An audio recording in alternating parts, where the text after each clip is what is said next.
when I look back at my life, I don't want to think I just made a bunch of stuff for me and then I died. Like, I want to think I made a bunch of stuff for me and then I made that stuff relate to somebody else and it impacted their life positively. I'm very interested in the viewer and in their experience of my art and not just my experience of my art. Hey, welcome to the Beginner Photography Podcast. I'm your host, Raymond Hatfield, and today we are exploring one of the most powerful aspects of photography, your mindset. Yeah, today's episode is going to help you cultivate that mindset by diving deep into the mental and emotional aspects of photography so that you can truly elevate your work. But first, as you know, the Beginner Photography Podcast is brought to you by CloudSpot. With CloudSpot, you can impress your clients with a beautiful gallery that is easy to view, share, and download on any device. You can control image size, add a watermark, and download limits as well. So grab your free forever account over at deliverphotos.com and only upgrade when you're ready. Becoming a great photographer is about so much more than just mastering your gear or nailing the technical settings. It really is about developing a mindset that fosters creativity, resilience, and personal growth as well. That is why I have compiled this mega episode featuring 6 guests who are going to share their personal journeys and the lessons that they've learned along the way when it comes to creating a mindset that is going to help you as a photographer. So, of course, you're going to hear stories about overcoming creative blocks, building confidence, embracing imperfection, and staying true to your vision as well, even when it is challenging. By the end of this episode, it is my hope that you will have a new perspective on how to approach your photography with intention and focus and know how to grow not just as a photographer, but as an artist. And remember, you don't have to go it alone. We would love to have you join the incredibly supportive and free Beginner Photography Podcast community. So come join us, say hey, ask questions, and learn how to take beautiful photos. So just head over to beginnerphotopod.com/group to join now. Up first today, I chat with wedding photographer and just all-around badass Alison Conklin, who focuses on capturing real moments and emotion in photography rather than technical profession. You're going to hear how her multiple near-death and death experiences have helped her to embrace personal storytelling in her images and how resilience has enhanced the depth and impact of her work. You're also going to learn the importance of staying true to your personal vision and confidence, and how this shift in perspective can strengthen your unique voice and style in photography. So Alison, my first question for you is, I know that you have had a full life. There's been a lot in photography, but I really want to know right now, when did you know that photography itself was really going to play an important role in your life? Yeah, that's a great question. So for me, honestly, it was, you have to imagine me as a 14-year-old girl sitting in like the corner of a very busy house that was filled with all of my Sicilian family members, very loud, buzzing around. My mom had just died, and I was put in charge of the memorial wall at her funeral. And this is obviously before Facebook and social media. And my parents were hobbyist photographers. They had a darkroom in their house. They were both chemists and just loved developing film and enlarging negatives and all of that. So my dad had this like tattered, beat up box that he like kind of dug out of his closet and was like, hey, here, you can go through these and make a wall for your mom's funeral. And I'd never seen this box before. I knew my parents were into photography. We would have slides that my parents would show, like they loved slide film. And I remember just sort of looking through this box and falling in love with these black and white, like 8x10s my parents had taken, developed, and printed on their own. And I fell in love with these photos of my mom that were just candid, organic, her laughing, her eyes closed, like her cooking, just sort of them. And it showed me who my parents were in a time period in which I was too young to remember or wasn't born yet. But then also I saw these beautiful images of like the day I was born. And I just, at that moment, as a 13-year-old sitting in the middle of this busy house where everyone is grieving, I understood what the power of photography was. And that for me solidified my love for photography and what it could do. And even though I had lost my mom and I had her still and I could hear her laugh and I could remember the way she smiled and the way she looked. And I just understood how amazing it was to have that gift. And so that was the moment that I was like, photography is always going to be part of my life. That is extremely powerful. And thank you so much for sharing that. I'm trying to imagine myself in a similar position. And obviously it's impossible to do so. But I don't know if I'd be strong enough to go through a bunch of images that I had not seen of my mom in that same situation. Do you feel like you were doing it? Do you feel like the task of creating this memory wall for your mom was, I don't want to say bigger than yourself, but do you feel like it, in a sense, was a way to shield you from the emotions that you were currently feeling? Or was it more of a project for you to, again, best showcase who your mom was through these images that you had not seen before? I don't know if that's a fully fleshed out question. Does that make sense? Yeah, I think it does. And I think I understand what you're asking. I mean, to know who I was as a 14-year-old, you have to understand that I was an only child. I was a bit of like a shy kid. And my family was like a big Italian Sicilian family. So they were all very loud. I didn't live close to them, so I wasn't used to that. Because again, my mom was very sick my whole life, and my parents sort of worked as a unit towards her. And so I was sort of always in the background, a little bit lonely, a little bit artsy, like, and so I think my dad knew, like, okay, Allison's not going to feel comfortable being kind of smothered by the attention or like all of that. And he gave me this project. And I think for me, seeing these photos was such a gift. And even now, sometimes I'll have extended family be like, I was cleaning something out and I found this photo of your parents.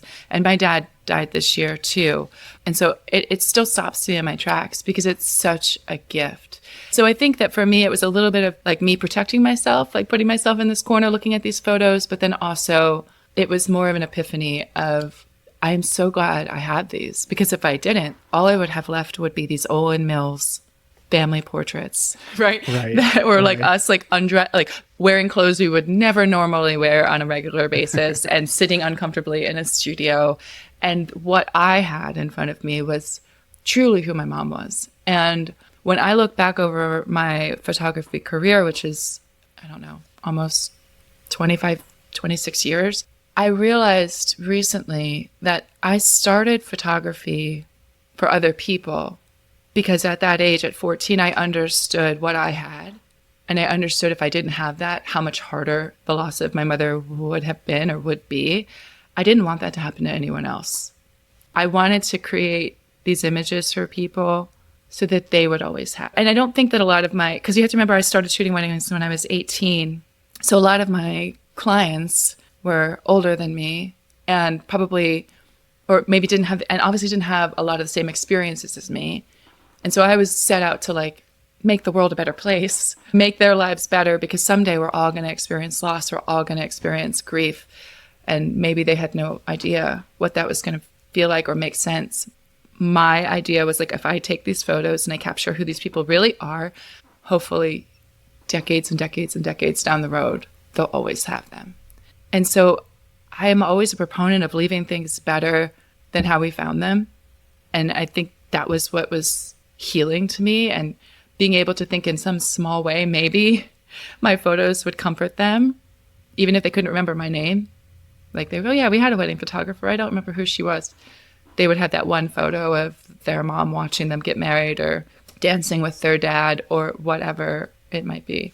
I don't know if that directly answers your question, but hopefully it does. I want to know, like, from choosing to get into weddings so that you can provide this for people, I think is incredibly insightful, like, especially for such a young age. But I'm sure that there's a lot missing that we don't know here, from the 13-year-old girl sitting there with a box of photos to, hey, I'm going to do this for other people at their wedding, and showing up to your first wedding.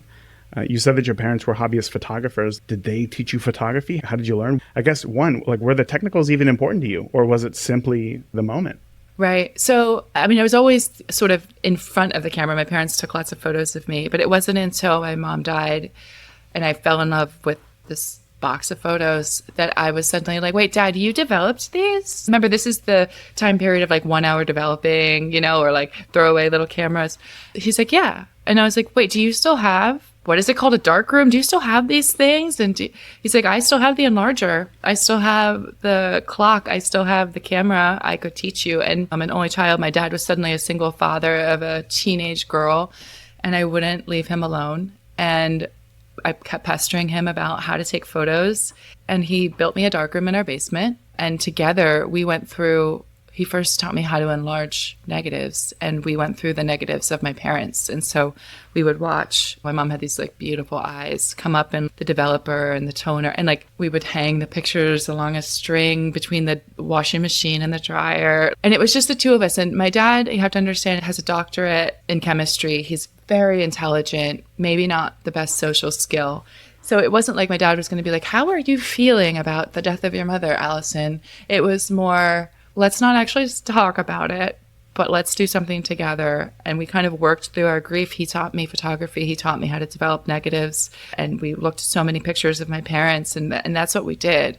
And then as far as technical, I mean, the camera that they gave me was like a Canon, all manual. So I had to learn photography manually from day one. And that's what I did. And that's how I learned to shoot. I started taking photo classes in high school. All of my friends became my models. And I did a lot of senior photos. And then I was hired to shoot a wedding, even though I had never even been at a wedding before in my lifetime, when I was 18. So going to that first wedding, you said earlier that like you wanted to capture something that this couple would have forever, to show them like what it is that they truly have. And I shot weddings for 10 years myself. Like I know how difficult it can be to just show up in a location. You've kind of built a rapport with a couple. Like you kind of know who they are. Maybe you've done their engagement session. You've had some conversations back and forth with them. But learning who all the people are in their life that are important, who are going to be at this wedding. We know that maybe Uncle Bob isn't like so important, but like we know that mom and dad are obviously important. How do you ensure that you would capture those people in their true element in a way that the couple would want to look back on in years? How did you frame those wedding days and the interactions between the couple and their friends and family? Yeah, that's a great question. I mean, I'm a big proponent of people watching. I think that's half of the battle. I also randomly have a pretty significant hearing loss that I've had since I was a baby. So I'm a really good, like I can read lips. And I am also, so much of what I'm doing is watching your body language. So I think as hard as being hard of hearing is, it's definitely increased my visual of watching people's body language, figuring out who they are, how they're feeling, what they're saying versus what their body's doing. And I was obviously watching the couple, but I was always watching to see how the parents were reacting. A little fun fact about me, if you want to see me cry like a small child, it's like show me any parent that's like when the Olympics were on, cheering their kids on. I just lose it because I just think it's the most beautiful thing, probably because I wish I had that. Right? There's a deep part of me that like, especially this year, having both of my parents now gone, it's like, I truly wish that I had that. And I think I'm always looking for that at weddings. I'm always attracted to just the organic, beautiful love that happens. And it doesn't always happen. And I'm not saying every single wedding, but overall, I mean, it's a pretty unbelievable thing when you have family who loves you and is supporting you and is sitting next to you. And sometimes it's just those little things of like, the way somebody looks. And sometimes I don't think we see it in our own lives because we're so busy and we're so caught up in what's going on for ourselves.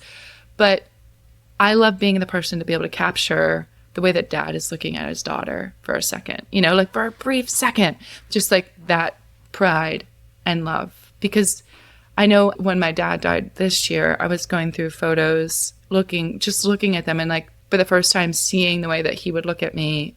And it's like, in the moment, I'm thinking of like the grocery list, the vacuuming, all the editing I have to do, everything else I have and I'm not actually, sometimes it's very hard to be present in your own life. And so I love being the one that can be sort of the recorder of other people's family members and show them that they're loved. It makes a lot of sense in my brain. Hopefully I'm getting the words properly. Having seen some of your images, I see it as well. But for those listening, like practically, what does that look like? What do you think sets one of your wedding images apart from anybody else, like visually? What makes yours a signature image? I'm going to hope that it's going to be something that makes you feel something, that like really makes you feel something. And sometimes it's just this tiniest little nuance the way that someone's holding your hand or that tiny little glance.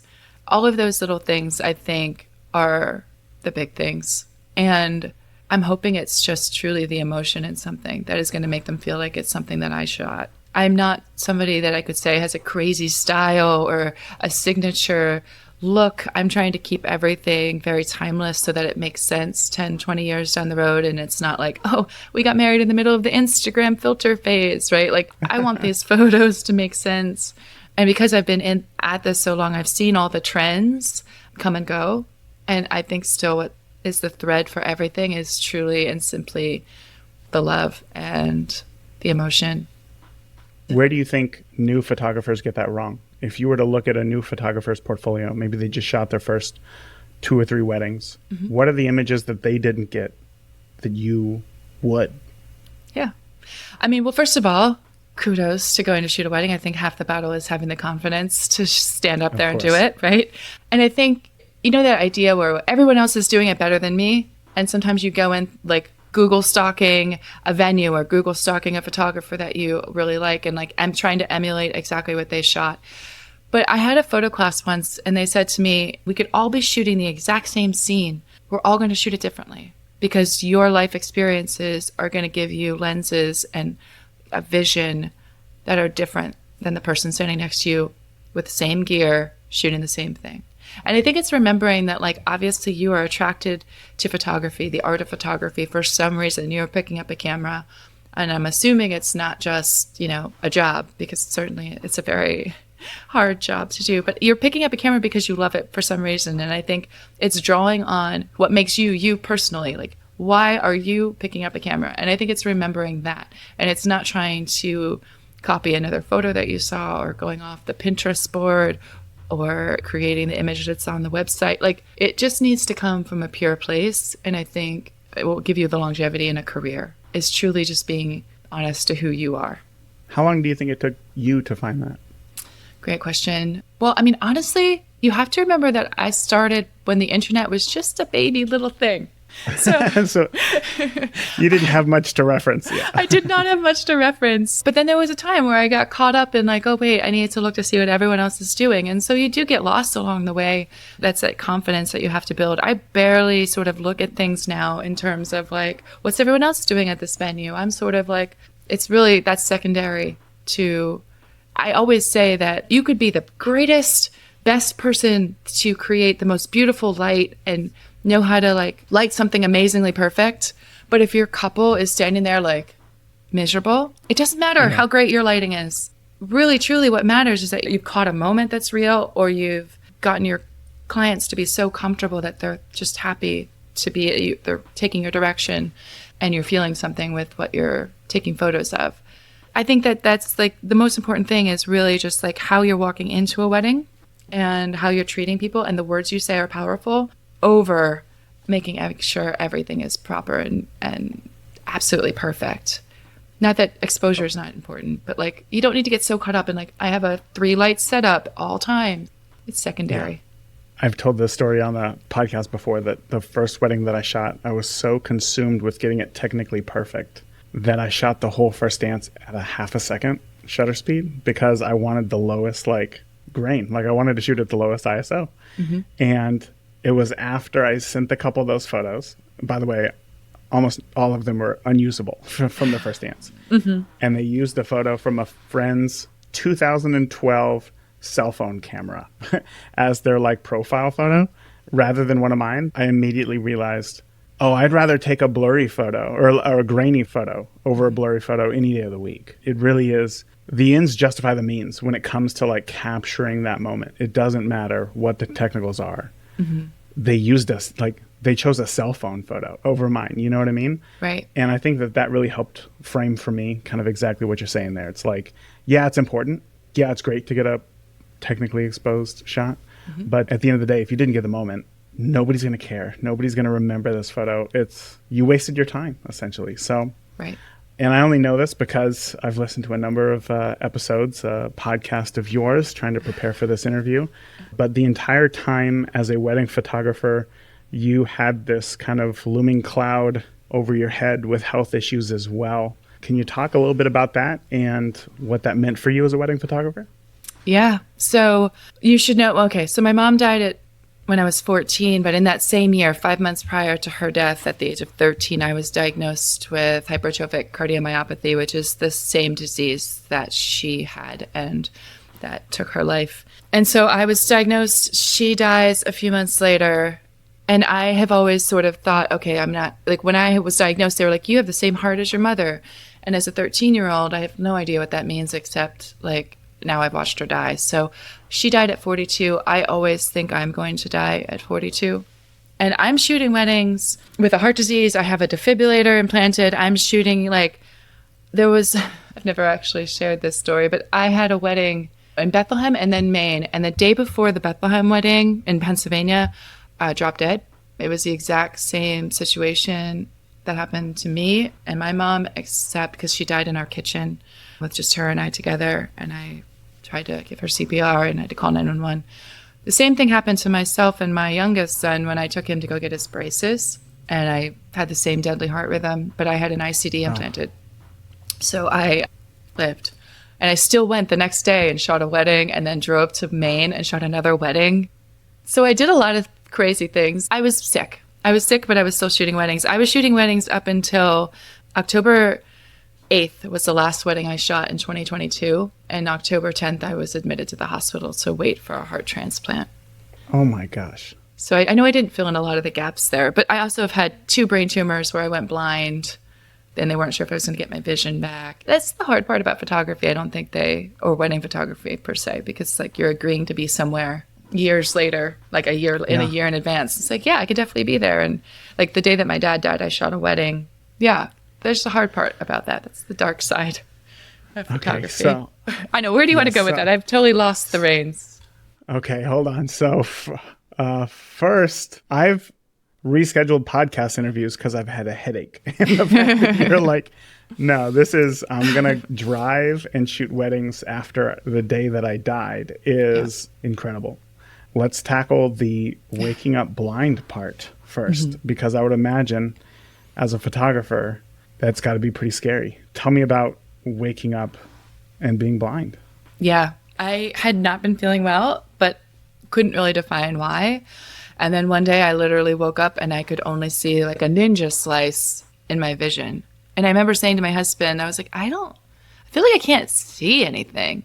Like I can't really he's like, what are you talking about? I was like, don't worry about it. Because I was like, maybe I'm just tired. I'm like rubbing my eyes. And then finally he's like, you know what? You need to go to the eye doctor. Let's go to the eye doctor. I'm downplaying. I'm a really good downplayer. And toxic trait. And I go and they do this test of like peripheral vision. And usually you have like a small, tiny little it's completely black. And the doctor was like, are you joking? I was like, joking about what? He's like, you can't see. I was like, no, I can't see anything. He's like, yeah, you need to go to the emergency. Like, why are you here? Go to the emergency room. So my husband drove us to the emergency room and then they did some CAT scans. And like, yeah, you have a golf-sized brain tumor sitting on your optic nerve. Gosh. And I was like, no, I'm supposed to shoot a wedding this weekend. They're like, yeah, if you don't take this out today, we can't even guarantee at this point you're going to get your sight back. And I was like, wait, what? What are you talking about? And so obviously I had to have emergency brain surgery. And then that tumor ended up coming back 5 years later, but seemed to be in the clear. So the same thing happened again? It didn't, woke up again? It didn't go blind the second time. They were constantly watching it and it just started to grow back and they were like, it's back. So then the second time, not as traumatic, but I had to have surgery again. Yeah. Casually. Okay. I don't want you to downplay this as a professional downplayer, okay? Because again, I can imagine we'll get into the heart obviously as well, but the idea of losing sight when your job, your livelihood, this thing that you've decided to dedicate your life to had to have been terrifying. I don't even know like what to ask. Like, how did you prepare for that wedding? Because I'm assuming that you didn't shoot that wedding. I didn't. You had to get somebody else to. Okay, yeah. I had to get somebody else. Yep. So I was basically rolled into emergency brain surgery, and like I got to meet the surgeon. I couldn't see the surgeon, but she held my hand and she was like, "We're gonna do the best we can. I can't guarantee you're gonna get your sight back." And I was like, "Listen," I was like, okay. Even now it makes me cry. I don't want to die. Like, I have 2 young sons. I'm trying to do everything I can to be here for them. This poor woman was like, just came in to kind of like give me the, we're going to do our best speech. And I'm like, you don't understand. I have like a 7-year-old and I have an 8-year-old and I need to be here for them. And she was like, okay. And then I was wheeled in and that was it. And I remember the surgery was a long time. It was quite a few hours. And it was evening by the time I was rolled out. I think it was like probably the middle of the night. And my family I was in the ICU, so they were only allowed to come in 2 at a time. And they were so afraid to be like, can you see anything? And I remember I opened my eyes and I could see the clock on the wall. And I remember like, it was my husband and my aunt who came in and they were like, oh my God, you can see the clock. You can like see something. We all like were so relieved. I get super emotional talking about it now because it's just, I don't even know how to explain what would have happened to my life if it would have taken a totally different trajectory, obviously, but I survived. Yeah, well, you survived. Yeah, no, of course. And like, I'm very happy for that, of course. I think it's just this idea of like immediate loss that it seems so terrifying. Like, there's this idea, I suppose, that like, if you know that it's coming, maybe you can prepare, but once it's gone, it's gone. And I don't know if it's different knowing that like all this happened in the course of, I'm guessing like 48 hours when you woke up to the time to where you were into surgery and all that. What did you think afterwards? Did you think like, congratulations, like now I can complete my life's mission of capturing these moments, these memories for others? Was it just like going back to work? Where were you at from there? Yeah, I mean, I took a couple weeks off because I had to, because they had gone through my nose. It was very Egyptian because of obviously being on my optic nerve. But then I landed back in the hospital with complications. But eventually, I went back to work and I did it without missing a beat, which is kind of great. Not so kind of, probably there's some sort of diagnosis in that. But I just think that it's constantly a reminder. You do not know what the next day is going to hold. And now more than ever, as my story has progressed, my life has progressed, I just don't take stuff for granted. Like, it's just like, I am present and aware and grateful for every little thing. Like, for me, especially now post heart transplant, if I can say good morning to my husband and my kids, and I can say, how was your day at the end of it? That is a great freaking day. That is success. Doesn't matter what's going on with anything else in my life. If I get to talk to those 3 people in the same room, it's a good day. Yeah. Well, that perfectly brings us into your new venture here, Bonus Days, which I have right here, this new magazine. You touched upon the heart transplant there. Casually, as one does. Yes. Casually. I don't know if we need to get into the whole medical background of that, because I feel like what we've learned so far is, you pretty much summed it up really well right there, to being present and trying to be there for your people. Like, that's what makes a good day. But I want to know, obviously you talked about the heart transplant, so that kind of touches upon Bonus Days. Tell me where this idea for Bonus Days came from, and tell me what the magazine is. Yeah. So I'm so excited about this. It's like a passion project, and I could talk about it all day. So how long do you have? All day. All day. All right, good. So when I was told that I needed a heart transplant, I was told I had 6 months to live, and I had to sit through an intake meeting. Now, not everybody gets an intake meeting when they're told they have a diagnosis like this. And I remember thinking, and my husband and I looking at each other like, well, that was horrible. Maybe it's better if we just roll the dice to see how long you live. Maybe this isn't the life that you are going to want, which I know sounds ridiculous, but you had to be there in that meeting. And then once it happened, my friends didn't know what to say to me, because honestly, I don't think, unless you know somebody that's been through transplant, or unless you yourself have been through it, all you know is probably TV shows that you've watched on, like Grey's Anatomy. Yep. Yeah. And it's not that. It's beautiful, but it is hard. The first year was the hardest year of my life. And nobody knew what to say to me. So they would say, hey, Alison, just join a Facebook group. So I was like, okay. So I joined a Facebook group, and it was horrible.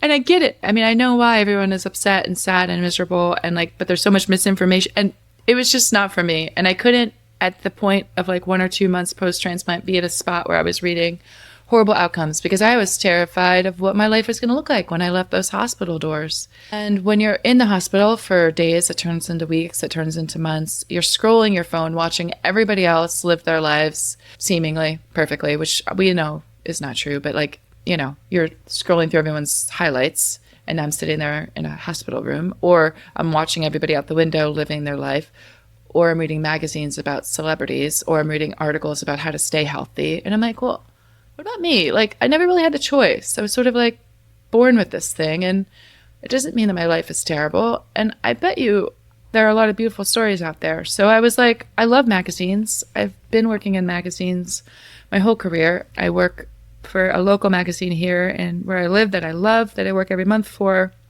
I've had the cover of Martha Stewart weddings. I've been in Brides National. Like, I've been in, Flower. Like, I've been in national magazines, worked with local magazines, love magazines. I love the whole thing. I'm also born in 1980s, so I love holding a magazine. And I said to someone in January, I'm thinking about starting a magazine all about transplant, chronic illness, for their caregivers, for donors and donor families. And she was like, I'll help you with that. And I was like, wait, really? And so in January, we started dreaming about it. She's a graphic designer. I'm not a graphic designer. She's amazing at it. She's the one who did that magazine. And I just started finding people that I knew and putting this together. And so it's stories of people who have been through hard things, but beautiful things have come out of it. So, and I'm not trying to make it toxic positive, but I'm trying to show people that no matter what your diagnosis is, your life can absolutely still be beautiful. If you want to be miserable, cool. I get it. You can be cool. like that. I love that for you, but you don't have to be. And I think that's what I wanted to share. And again, if I was going to be part of the transplant community, I wanted to leave it better than when I found it. And to me, my answer was a magazine. So that's sort of what it was birthed out of. Tell me about the title. So bonus days, I have been counting every day post-transplant a bonus day because I shouldn't be here, right? And I am here. I'm here because doctors and nurses are studied and put the time in. I'm here because someone said yes when they clicked their driver's license and their family agreed to their wishes. And so I call it a bonus day. Today is bonus day 680 post-transplant. I write it on a calendar every morning and my husband will say, hey, happy bonus day. So glad you're here. And so that just felt like the perfect title. And it doesn't have to be that you have to have a transplant or some crazy, like every day could be a bonus day because we don't know what tomorrow's going to bring. So like if you look at it as this is amazing, I'm so glad to be here today. Sure, life could be falling apart in areas, but like it's a beautiful thing to be alive. So that's where that name comes from. One thing that struck me when, by the way, you sent this to me and thank you so much for this. Yeah. Going through here, I believe all of the images are done by you or the majority of the stories, the images are done by you. Yep. And it's so interesting that like I could see going to a dark place very easily. Having to go through this, as you said, Facebook groups are full of them. So obviously people can relate to that, I would imagine. But the images that are in this magazine have a quality that is, one, extremely powerful, but also really vulnerable. And I don't know if that's done intentionally, if that's just who you are as a photographer, but could you talk to me a little bit about that? Yeah. I mean, well, thank you for seeing that in the work. I mean, I like the cover girl. She's amazing. What a story. Yeah. What a story. Did you read it? I mean, it's just. Of course. Yeah. Well, thank you so much for reading it. Yeah. And I approached it delicately because she graduated high school with my oldest son. So I could be her. Wow. I could be her mother, right? And so, I mean, I'm trying to tell people stories. It's very delicate in terms of these are very personal things that have happened to them. And I'm coming at it with somewhat of a small understanding of what has happened to them. And I really want to capture it not in like a false way, if that makes sense. So it's after like spending some time with them. Like even yesterday, I drove to Brooklyn and I was photographing an incredible story of two friends. One needed a liver. The other one was her living liver donor in their 30s. And we spent some time talking before I just picked up a camera because suddenly, like for me, the camera is just a projection of my body. Like it just feels like part of me, but it becomes this thing that's between us, between me and the person I'm photographing. So it's like, how do I make this object that is obviously necessary to take a photo kind of disappear? And I don't know if you've ever like experienced that or thought that way, but like, so I'm just trying to be like, hey, I'm like honoring you and your story and like wanting to get to know you and show you in a beautiful light. And I just want to see, like everyone wants to be seen. Everyone wants to be seen and loved for who they are, for all of it. And I think if you can reach that point with your clients or the people that are standing in front of your camera, you're going to have a beautiful image, regardless of the location is insane or the lighting is absolutely perfect. But if you get to a point where you can truly see who your client is, you're going to get How do something. we do that? You had said like spend some time, get to know them. And one, I absolutely resonate with that. That's actually why I switched to Fuji, so that I would have a smaller camera in front of my face that wouldn't be so intrusive. And it was very helpful that way. But like at a more personal level, would you do this at weddings as well? Like practically, what does this look like? Is it 10 minutes together? Is it 30 minutes? Is it talking about our vulnerabilities? Is it asking them their deepest, darkest secrets? How do you break down those walls? I mean, that's a great question. I mean, I think it truly starts from the minute you speak to a potential client.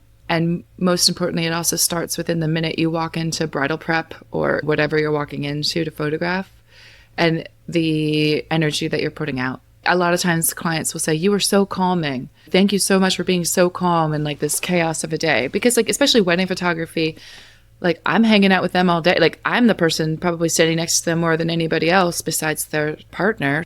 You also know them the least. Exactly. Compared to everybody at their wedding day. It's so weird. Yes, I know. It is. And I think I draw upon body language. I put my story out there, which was terrifying, which I haven't always done, but I have so recently. And I find that just being authentically who I am. I had a client last year who said to me, "The pictures you take are absolutely incredible, and this is why we hired you, but you are more powerful in just being who you are than you are in the photos you take." And I just thought that stuck with me so much. And that's everybody, right? You have your stories. You have what has made you who you are and why you're sitting here right now. And that's beautiful. And that's powerful because, like, again, we could all be looking at the same thing and see it 100,000 different ways because of your experiences and who you were as a kid. And I think it's truly just not being ashamed of that, if that makes sense. It does. And I appreciate you sharing that. But I also want to ask, because like we don't really talk a lot about gear here on the podcast, because as you know, it's like the gear, it matters so much and then it doesn't really matter. I know that you also shoot a lot of GFX. You shoot medium format with Fuji. And in my head, my first thought was, well, that makes the camera bigger, right? Like if the majority of images are going to be seen on a screen, does that really matter? I haven't personally shot anything GFX. So like, can you talk about that a bit? Because that does introduce a whole nother role there to this equation of trying to connect with somebody, but then also having this relatively large camera in front of their face, which honestly is probably the same size as any full frame DSLR camera. But yeah, what has that meant for you in your photography? Yeah. Well, first of all, I mean, I love Fujifilm. I fell in love with Fujifilm simply for the science, the color science, and how beautiful it is, how easy it was to shoot, intuitive all the buttons were. But for me, when I knew that they were coming out with a medium format, I was like, oh, I have to try this. So I picked it up and I fell in love. And I think for me, what I love specifically about the GFX is I love the way the medium format pictures look. And it gives me a little bit of a difference between everybody else who's maybe shooting the same gear, right? There are a lot of people who are shooting full frame, Canon, Nikon, all that stuff, Sony. But there's something very different about the GFX, and it has that depth and that grit and just a little bit more of that like artsiness that I crave in my images that kind of give it more of that, what I hope and what I see it as, of a soul or like a feeling. And I mean, it's still relatively small. Obviously, it's not as small as like the X-T5 or like my beloved X100 series, but it is my absolute favorite. You need to try it. I don't know which camera system, like stores are near you, but you need to go and make them get it so you can try it. Oh, okay. Well, I take that back. I guess I have shot a few images, I guess, in that sense, like at a camera store, but nothing like out in the field. But I still have two X Pro 2s, and I hope that I'm buried with these cameras because like I love them so much. And when the X100V first came out, I pre-ordered it and I got it and I loved it. And I feel like there was just this time in my life through the pandemic where like I just felt my most creative self. I don't know if it was because like we had the space of not shooting weddings and you just needed to shoot something or what, but it's like I ended up selling it because, well, the postcard that I sent you with to create those, I call them just like, it's like a photo stitch as you saw, right? To create those, you need a little bit longer of a focal length. So I thought like, I'll just go back to my X Pro 2s. So I sold it like a big dummy. Literally the next day, the whole world is like, what's this? And then prices skyrocketed. But anyway, now I can't get my hand on another one. But for the X Pro 2, it's like, I love the rangefinder feel. And it's like, I would love to get my hands on a 50R, but that's discontinued now. And that's older technology. And I try to keep telling myself, I remember going from crop sensor Canon, like the 40D to the 5D Mark II, thinking, oh, when I go full frame, it's just going to blow my mind. The quality of my images are going to it's going to be amazing. And I was still taking the exact same photos. There was a little bit more depth. Obviously, it was wider, but fundamentally, they were the same photos. And I'm nervous that I'd make the investment into the GFX system and still get the same photos. I get that. Did you feel that way at all? I didn't. I mean, because right now when I shoot a wedding, I have a GFX on one hip and the XT5 on the other. Oh, really? And you can combine the two images together and they work. They work great. But yeah, I mean, the X Pro series, I mean, I love that. I can totally see why you love your X Pro 2, as you said. The Pro 2, yeah. Yeah, I mean, for me, the GFX gives me, like, if you're looking at Carolyn's piece in that magazine, that open two spread, well, first of all, that image of her in her wheelchair, I love, love, love. And then that one where there's flowers on her face and it's a side profile and then there's like a quote. That to me screams medium format GFX. And I don't think I could have gotten it with any other camera. And I love the company itself. I mean, and that's a big thing. I want to know who I'm giving my money to. And I want to believe in what they believe in, and I do. And they're amazing. So Fujifilm for life. Fujifilm for life. I was just thinking about getting that tattoo, actually. Oh, amazing. No, I'm just kidding. On your forehead, back, right? Maybe. Yeah. Oh, okay, do it. Yeah, perfect. I want to ask another question about Carolyn's piece here, because on the cover, she's sitting in the back of a truck, right? Mm-hmm. She doesn't have her wheelchair. And on the inside, just about all the photos, she is in her wheelchair. So can you talk a little bit about, well, I guess one, I don't really know her mobility. I don't know if she uses the wheelchair just for assistance or if she requires it. But can you talk about the balance of highlighting this thing that makes you different, right?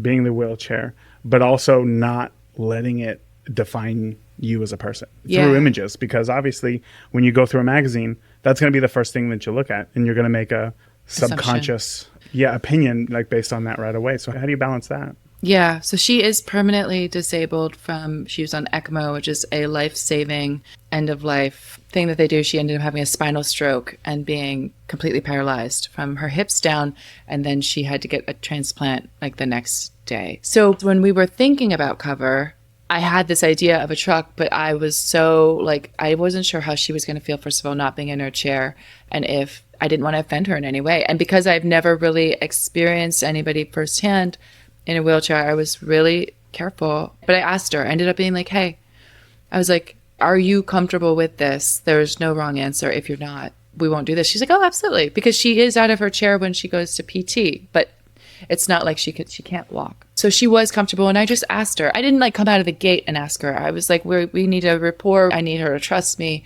And then I asked. But I almost put the picture of her in her wheelchair on the cover. I loved it so much. And the only reason I didn't is because it took forever to find a truck. If I could just explain to you how hard it was to find a truck. And then I had to get a florist. But I could have totally not even done any of that and been happy with everything else. But that was the only reason I went with it, just because procuring the truck was a task. But it's honestly just creating a moment where you can feel like you can ask those vulnerable questions. Mm-hmm. Yeah, I think that's something that I would have a delicate line towing. Do you think that the experiences that you've gone through have helped you to navigate that better, knowing what is personal to me and what is not how I want to define myself? Yeah, I definitely do. And even before I had written her story, I had said, hey, just so you know, we're going to set up this interview. And I was I am going to touch on what has happened to you, but it does not define who you, Carolyn, are. Just so you know, I'm not going to re-traumatize you and make you tell me everything, because I can read these things in interviews and I'll ask you if I need to fill in any blanks. But I went at it yeah, you had a heart transplant. Yes, you're in a wheelchair. Yes, you've had cancer. It doesn't define who you are as a person. And I think that's the big part. It's I am not defined by my heart transplant. Or the death of my parents, or the brain tumor. It has made me who I am. It does not define who I am. And I think that's a big part in the chronic illness community. It's we have this thing that affects us every hour of every day, but it does not make us who we are. And that goes back to the full circle of everyone wants to be seen for exactly who they are and loved and appreciated for who they are. I think that's what people want to do. I think that's what photographers want to do as well. Like, that's what they want to capture. People want that. Photographers want to capture that. But it's one thing to be able to capture. I appreciate you sharing all of your tips as far as like how to build connection and choosing the right gear for you and all of these things. But like, you also turned this into a magazine, right? You are taking the life experiences and the personal pain that you've been through, as well as others, and are using it to change the world, to make other people feel better about their situation. Like, what tips do you have for maybe listeners to do the same thing if maybe a magazine isn't right for them? Like, does it have to be a magazine? What could we do with our images? It could be anything. And it could be blogs. It could be Instagrams. It could be, like think about Humans of New York and how that turned into something so beautiful. I mean, I think it's truly just not shying away, because for so long, for so many years, I was like, if anybody finds out that I need a heart transplant, no one is going to hire me. Or if anybody finds out that I have a heart disease, no one's going to, like, I hid all of that. And that is such a big part of who I am and why I am the way I am. And I just like, we want to be seen for who I am as a whole. And so I think if you can just literally, if you like, what's really important to me, and whatever life experience you've had, think about how you can make that situation better. And then that's where I, have come up with the magazine idea just from the hours of being in the hospital. But like, there's lots of ways to make the world a better place. And I think it's really thinking about what would make the situation that I'm very knowledgeable in better. So I hope that answers your question. It does. Okay.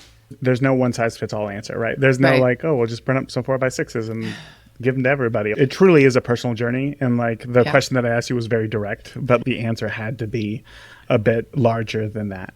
Yeah. So no, I do appreciate that. And I think that the listeners are going to take that for what they will, and they should. I want people to also use their cameras to make a change in the world. And hearing from people who have done it is what I love so much about this podcast, being able to have these conversations, because sometimes it does feel big to be able to do that. Sometimes it feels scary to approach somebody, or me personally, I have this feeling of like, who am I? Who am I to tell this story? This isn't my story to tell. This is somebody else's story, which is why I like doing the podcast. I want you to tell your story, not me. I want you to tell the story.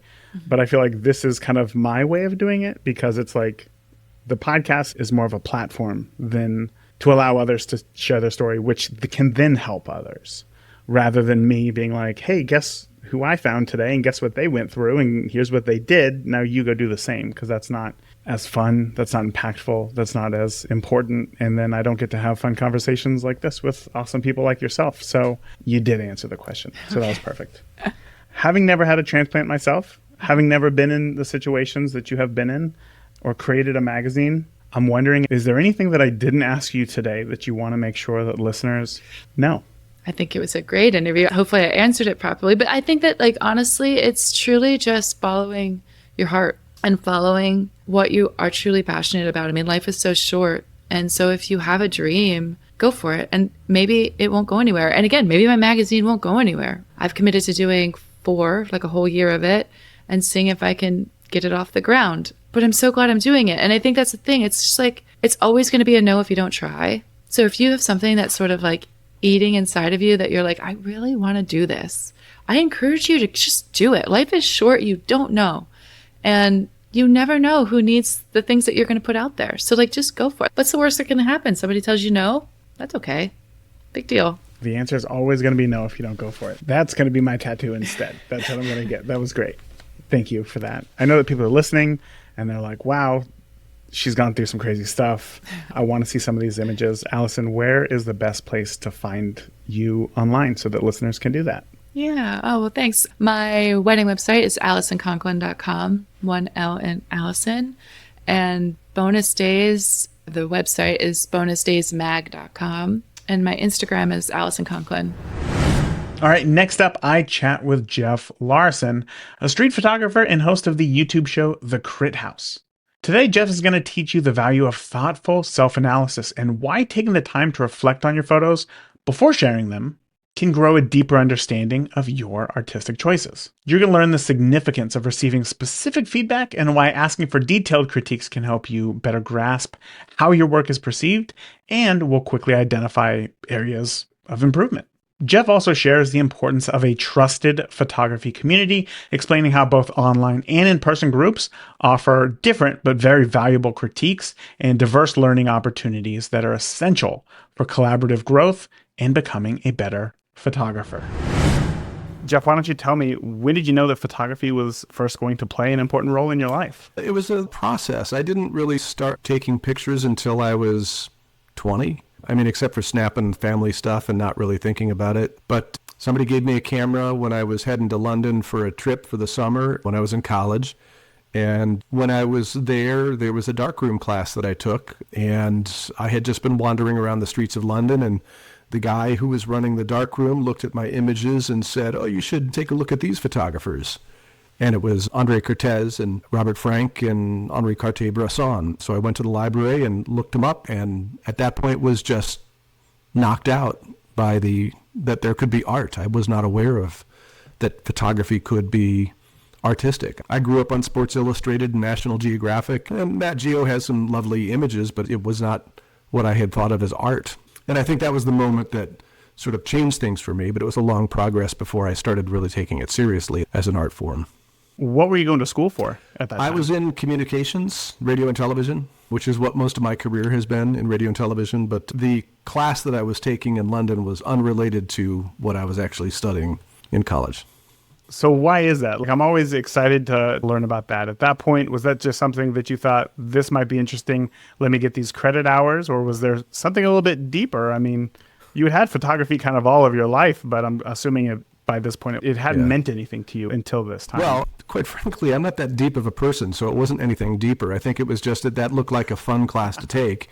And I had a camera, and I was enjoying walking around taking pictures in London, and it just seemed like a fun thing to do. So I took it, and it just sort of sparked something in me that I didn't realize was going to be there.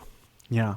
What were those earliest days like for you? Because I'm sure that you shoot film at the time. Most cameras did not have auto modes, all these program modes and whatnot. So you had to learn how to use a camera. Was that a relatively easy process for you? I did what I knew how to do with the camera, and yeah, it was all manual. I had an old Ricoh. I couldn't even tell you what it was, but it was all manual.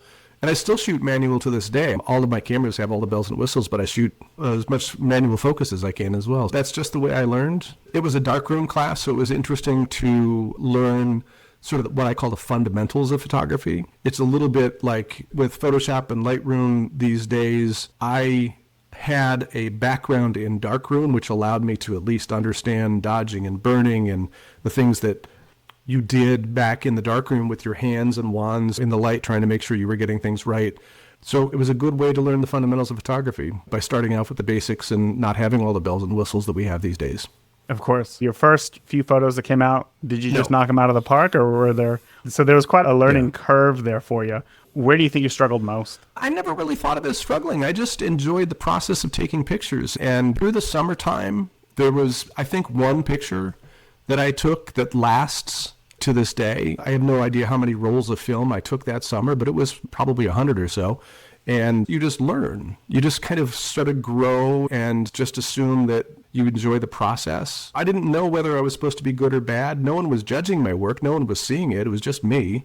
And so I didn't feel like I was struggling or trying to rate myself against anybody else, because I was taking in pictures and enjoying them and seeing what came out of it on the other end. And then they went into a box, and I didn't show them to anybody because they had already done the job for me, which is to give me pleasure with the print.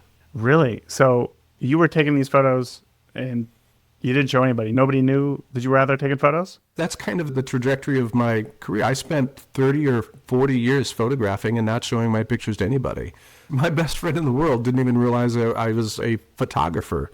And it wasn't until another friend of mine who I talked to about photography, she was a writer, she was an author, and who has editors, and people look at her work and give her feedback on the novels that she writes.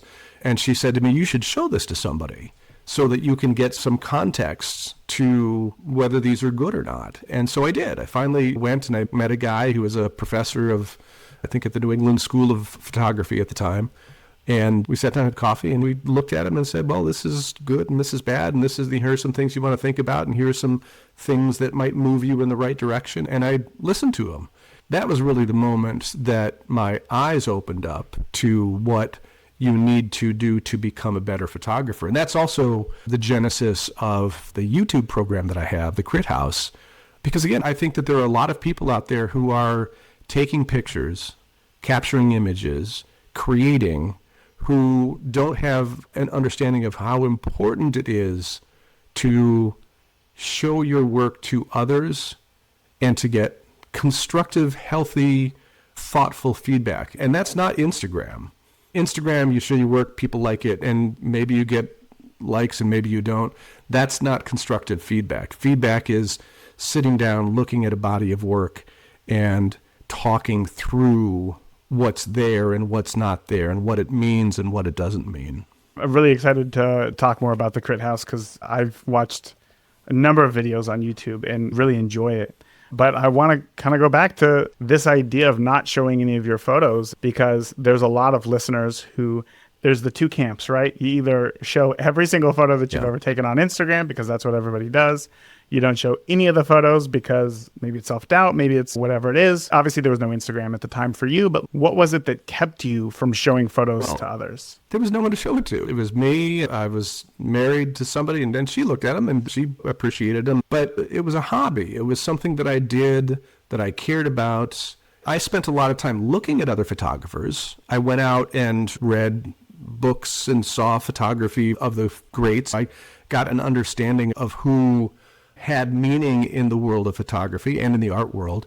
And I tried to integrate that into my photography, but it was never that interesting to me to show it. And I mean, back then, this is the 80s, right? And the 90s through the process as well. There weren't avenues to show it as much. There were like photo clubs that were out there, but they never really appealed to me for whatever reason. I went to maybe a couple of photo club meetings. They were judging and sort of rating things in a way that it didn't resonate with me. So I didn't show it. I didn't show the work until I had the opportunity for somebody to give me good, constructive, thoughtful feedback. So if living in today's world with the availability of sharing your photos literally everywhere almost instantaneously, would you change anything about your journey in photography? Would you continue to keep those photos like your own until you got to the point to where you did? Or do you suggest to new photographers today to share your work as fast as possible? I don't know. It's hard to put yourself in a position that you aren't actually going to be in. I think I benefited from not showing everything that went out there, and I benefited from not trying to make every image something that is going to get likes. I took pictures, and the ones that I liked. So there was sort of that self-analysis that you allow yourself. You're less concerned about the feedback from other people, which is weird because I'm talking about how important it is to get feedback from other people. But I love Instagram. I'm all over Instagram. I kind of go back and forth about how much I post on it. But one of the problems with Instagram is that I don't spend a lot of time with the images that I see. Even my own. I post and I'm scrolling through and I spend a half a second on images. If it's a real banger, I might go, I like that, and click and then move on to the next one. And that for me isn't the best way to look at great photography and to think about it and to understand it. For me, it's looking at books and going to shows and talking to people. That's where you start to understand photography at a higher level than you do on Instagram. And again, I'm an Instagram fan. I'm not trying to diminish Instagram, but I think it has its positives and its negatives, and that it's a place where you quickly look at images is, I think, one of the problems. Yeah, I will agree with that as well. So then if photography for you at the time was a hobby and just something that you did for fun in your spare time, what was the reason for you to want to seek out specific feedback and get better? Because I know as much as I like cooking or lawn care, I'm going to get to a certain point and then that's all that I need. Because if I spend more time on it, it's going to consume everything. What was it about that moment in time or photography where you said, I need to go deeper? Well, I think it had something to do with wanting to see where my photography stood in the greater world. And again, this is not Instagram. This is sort of saying, okay, well, the great photographers are out there and they are great for a reason. Why is that? And how can I come closer to being great? Now, I know I'm not great. I'm an okay photographer for an amateur. I've been doing it for 40 years. So a certain amount of time, you start to develop some skill and you get better. But I'm never going to be great. But I want to understand. I wanted to understand how to do things better. And also, by the way, not just create better photographs, but create meaning behind, and not only an image, but a body of work. and also to sort of understand what art is. What does it mean to create art? Because I didn't grow up in a world where art was an important part. I watched sports and I worked and raised a family, but I never understood art. And so a lot of what I was trying to do was to understand art and meaning. And I still struggle with that. I still struggle with trying to understand how my photography can have more meaning and emotional impact on not only people, but on myself, that has some meaning to myself. And that's where I wrestle with it now. I don't wrestle with what the f-stop should be or depth of field or how I process an image. I am wrestling at this point in my photographic life with trying to have it mean something and to have it mean something to other people as well as myself. So when you look at your earliest days, let's say pre-sharing your work with the world, you had that body of work, and then everything since then as well. How have your photos grown more meaning since then? In what ways were they lacking before? Well, I think before, when you start out, or at least when I started out, and not having an understanding of art, I just took pictures. I just, said, oh, this is pretty. I like this, or I like the line, or there was something that about the composition or the moment or whatever. I just liked it. I did that, and I did that a lot. I mean, I got a lot of pictures that I liked. But then you sit down and say, okay, well, I might want to create a book, or I might want to put a show on the wall. And do that is like the next step. Because now if you're going to put a show on the wall, you can just put a bunch of 15 really good pictures on the wall or whatever the number is, and they're 15 good pictures. But is there a thread of what those images say? Are they sequenced in a way that work together? Is there something that communicates to people the import? Or is there anything important in what you're saying in those images? And for the most part, for the first couple of decades that I was taking pictures, there was no meaning to it. I was just taking pictures. I was going around and I was documenting my life. I actually at some point thought of it as sort of my own personal visual journal. There was nothing important about it to anybody but myself. So if I'm going to put something on the wall, the only person who's going to come to look at it is me and my mom and my son. No one else is going to care. So I needed to try to understand, if I was going to rise up to the next level, how do you decide what your photography means? And then how do you create more so that there's meaning to it? That's where I am. I'm still wrestling with that. I'm still trying to figure out, because that's where you become great, right? Those are the great photographers. They have meaning. There's something that you look at them and you say, oh, that's not only a great photograph, but it hits me in my heart. Mm-hmm. What have you come up with? How have you gotten closer to there? Look, obviously we're not there, right? Photography is always a journey, but how have you got there today? I'm wrestling with it. I have 2 or 3 projects that I'm sort of working on broadly. There's a street that runs through Boston. I live in the Boston area. The Mass Ave runs from Dorchester through the South End, through Back Bay, into Cambridge, and out to the western suburbs. It runs through some of the most rundown, poor, decrepit parts of the city, and then also just a mile away, go through some of the wealthiest neighborhoods in America, in the world. And that street is a fascinating street for me, and I have been spending time trying to show that street. It's not a documentary product, it's a sort of an artistic representation of it, but that's one of the things that I'm doing. And then I'm doing another project that is now landscape, which is completely new for me, because I've never captured landscape before. I've always been a street guy. But now I'm living in the western suburbs, and I look out my window here and there are trees, and every once in a while a fox and a coyote will run through. That's not street photography anymore. So I've been working something that is, at least has some meaning to me on the landscape side. And I haven't figured out how to tell a story with it beyond how it gives me some pleasure. So for that particular project, I don't know. I like the pictures. I haven't figured out the meaning of it yet. Right. Well, hopefully you can figure that out soon. I know, as you were saying that, I could only draw parallels to a similar situation that I'm in right now and feeling a very similar way of like, but what does this mean? What is it? Like, does this photo look nice? Yeah, but what's it for? And I feel like with landscape, it's very hard not having people in the photos In fact, every time I chat with a landscape photographer, I'm like, how do you add emotion when there's no smiling faces or eyes, that we can just naturally as humans draw into? And even they struggle. Like, it's a hard thing. So I wouldn't beat yourself up over it, I'm for not. sure. I'm very much enjoying the process. That's one of the nice things about being old is you start to appreciate that things don't have to be done now. I mean, I don't have that much time left on this earth. If it doesn't get done, it won't get done. But I'm enjoying the process. I'm still enjoying the process of documenting the Mass Ave project when I can. So I've got things that I do photographically that I am enjoying, and I'm allowing myself the space to be able to figure it out. Maybe I'll never figure it out. Maybe there's nothing there, but at the moment it's fun. And if nothing happens with it, I'll move on to the next thing. Hey, fun is, I think, more than half the battle in photography, because if you have a reason to get out, it's always fun, right? Yeah. So this landscape thing that I'm doing right now, it's a nighttime thing, and I only do it when there's a full moon. And it documents the full moon.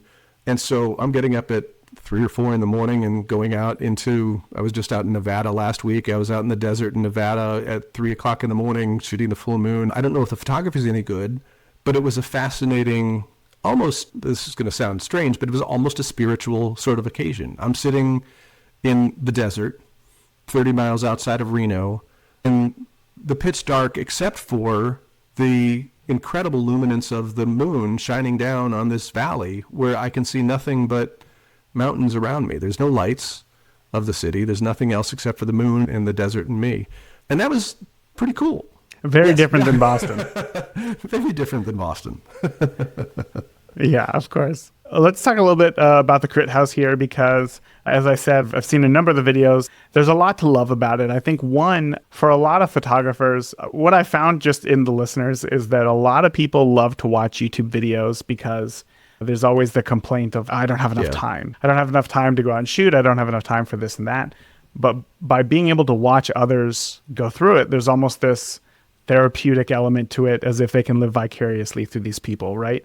And as somebody who, I don't really get my images critiqued. I've just always been like, I take the photo, I like the photo's done. But I hear what you're saying of how important it is to get other eyes on your photos. So watching you talk to others about their work, watching others talk about other photographers and the work and the 5 images that they love as well.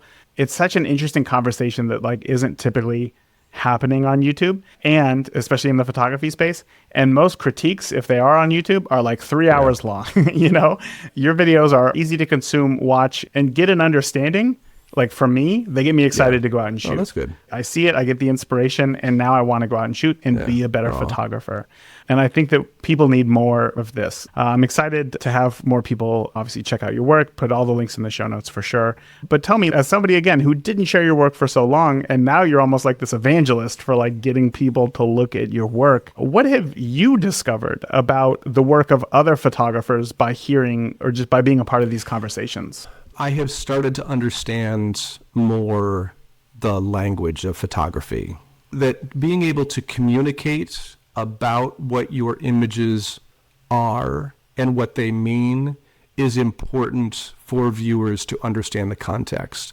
I have said this myself, and I heard other people say it, and it's wrong, that I just want my photographs to stand on their own. I don't want to have to communicate. Which would be great, right? Which would be great if you were that great. But the reality of it is, when somebody comes in to see your pictures, they want to have context. They want to have an understanding of what are you showing. And that doesn't mean you have to write a book about it, but you need to be able to communicate and to let people know, here's what you're seeing, so that you give them a push in the right direction. And the ability to be able to communicate that is very important to being able to make a good photograph and a good body of work. I've also learned that editing is critical to success. A lot of people they put photographs out. I don't mean editing in terms of processing in Photoshop. I mean editing in terms of not showing images and deciding that this one is not one that fits within this body of work. If you're creating a book or you're creating a zine or you're putting a show on the wall or whatever it is, that process of editing and deciding what's in and what's out teaches you so much about your own, not only your own photography, but you as a person and as a photographer as well. And again, so it's not so much, what I've learned about taking the picture, it's what I've learned about that those decisions and actively making those decisions about your own work is really what makes you a good photographer. And that's part of the process of getting feedback from other people, because people tell you, well, this one works for me and doesn't work for me, and why?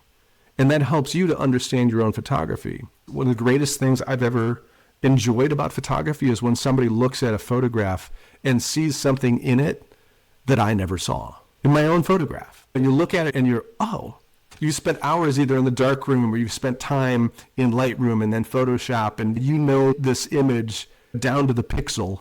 And then somebody comes along and says something about it and you go, oh, that's fantastic. I hadn't seen that in my own image. And it helps you understand the context, the way that the rest of the world looks at what you have taken. Because once you've taken the picture and once you've put it out there in the world, it's no longer yours. Other people are going to interpret it and make decisions about it. And so that's part of that process of getting feedback, is preparing to show it out to the rest of the world. This is an area of photography that I've never explored before, and I clearly need to. I love that idea, though, that once you put a photograph out into the world, it's no longer yours. And it reminds me of, I think it's that Ansel Adams quote of, there's two people in every photo, the photographer and the viewer. And it's interesting to think about because it changes at some point, right? Because photography is very much a solo thing. I came from the world of like cinematography, where it's like a team effort. And then you get into photography, it's very solo. But the aspect of the sharing the work, of getting work out there, once again, it becomes collaborative. And that can be difficult because there's a lot of insecurities that we have because it's such a solo thing to create this image that, oh, once somebody says a work is garbage, are they saying that I'm garbage, or are they saying that the work is garbage? And it's hard to separate that. So one, did you struggle with that at all? And if so, what advice do you have? I didn't, because, if somebody tells me my work is garbage, I'm probably not going to listen to that person. That might have been a bit harsh, but like how we internalize things. I think people's concern with critique is that there's this impression that somebody's just going to come in and be mean to you. I haven't shown this landscape project to anybody but my closest people who I trust, but I don't know if I were going to show it to a gallery that they would go, oh, this is fantastic. It's very possible that they would not be very nice about it. But I have gotten to the point where I understand that if I'm asking for feedback, I should ask for specific things. Like, here's what I'm trying to understand about this, not only this image, but this body of work. Can you help me to understand it, to improve upon it? What can you tell me that would make it better? When you go into the critique process, I don't think that the healthiest thing to do is say, is this good or bad? Because that's not going to give you any good feedback to take you to the next step. So no, I guess, I know I went away from your question, but I think I never had problem with getting feedback because I thought it's always been important to me to try to understand what it is that I'm taking and what I'm capturing and how to get better with it. Listen, I know feedback is very hard for some people. I know you create these things that are they're your babies and you love them so much. But I think at some point I just came to the place where I realized that other people have opinions, and those opinions are just as valuable for me to hear as my own. So I needed to hear it. So how do we balance the difference between, because I could ask my mom what she thinks about my photos, and she'd be like, these are the best things I've ever seen in my life, right? Every single time. And that's like a false sense of accomplishment. So what advice do you have on maybe finding a community or finding people who we can start to trust? Yeah, and that's a really good question because, first of all, showing it to your mom and her opinion, incredibly valuable. I love it when my mom says it's a great picture, but she doesn't understand what I'm trying to do, but she likes it and it makes me happy. So show it to your friends. And finding a group of people who you trust and feel comfortable with is admittedly hard. Like I say, I spent a long time not doing that and not knowing how to do that. But we're in a time right now, in an age when we have the internet and we have Instagram. If there are people that you interact with on the internet that are people whose work you like, reach out and say, hey, listen, I'm trying to learn. Would you like to look at my work? I'd love to hear your opinion. And do a call like we're doing right now. There's nothing more valuable than like sitting across a table and having prints. So if you were not in Indianapolis and I were not in Boston, and we could sit together and just look at these things and talk about these things, and you could say, well, I don't like this one. This one really works for me. These are the ones that I really like. But you can do that. You can do that here. You can do a share screen and I can show you images and you can show me images and we can talk about them. And if you can expand that so you have 3 or 4 or 5 people who can get together once a month and do the same thing for a few hours where so here's what I've taken this month and this is what I've been working on. And hey, I'm thinking about doing this. I want to put together a book or a zine. What do you guys think if I do this? Talk to me about the concept and does that work for you? When I talked about understanding the language of photography, that's part of what I mean, is just to be able to have that conversation and to understand how to communicate not only what you're trying to do, but also what you feel about the other people's work as well in a way that's healthy and helpful to them. Because there's a big difference between criticism and critique, right? Critique is a healthy, thoughtful process. Criticism is, I don't know, for me, it sounds mean. It's just, I'm going to be critical. It sounds negative, but critique is something where you look at the pros and the cons and the positives and negatives and the meaning, and you think about it in a bigger way than just being mean and saying the negatives about it. I love that. I think that's what we all want. At our core, everybody just wants to have some sort of validation, to feel seen, right? And being able to create work from ourselves and then be able to share it with others is almost our way of non-verbally speaking to others how we view the world. So that desire to feel seen through that, I think, is real deep. Not being very familiar with the whole process of this, is there a question maybe that I'm missing or looking over? Is there anything that I'm not asking that you think is really important about the process of critique or finding people to critique? Is there anything like that? I don't know if it's a question, but for me, the most important thing is try to figure out a community that you feel comfortable with. Just a group of people that you like and respect and admire, and hopefully will do the same to you, so that you can talk about your photography and sort of say, here's what I want to do, and have those conversations. And then to go out and take a walk, right? If the other people that you like and respect, they're street photographers, go take a walk. Go stroll around and see how they shoot, see what they do, and work next to them. So you're taking a picture with one person here and another person there, and all 3 of you are in the same spot, and you all get different pictures. How did that happen? And then you think about, oh, that's how that person sees, and that's how that person sees. And now you start talking about that together. And, well, I looked at this, and I looked at this, and this is why this is meaningful to me, and this is why I saw this composition. It's just conversation, right? I mean, and this is exactly what you do, and this is why what you do is so great as part of your podcast here, is you are giving people something to listen to understand it. And what I'm saying is that people hopefully will go to that next level, right? And then to get together amongst themselves and say, oh, we've got, here are 5 people in Indianapolis. Let's go take a walk. And hey, next month, why don't we get together at Bobby's house and sit down and show some prints, right? And now you've got a community. Now you've got people who just want to talk about photography. And sometimes people come and go because their interest wanes and they do get involved in other things, but you bring new blood in and have that energetic group that all cares about and understands each other. Is it possible? I know that you said sharing your screen and stuff. We can do that online.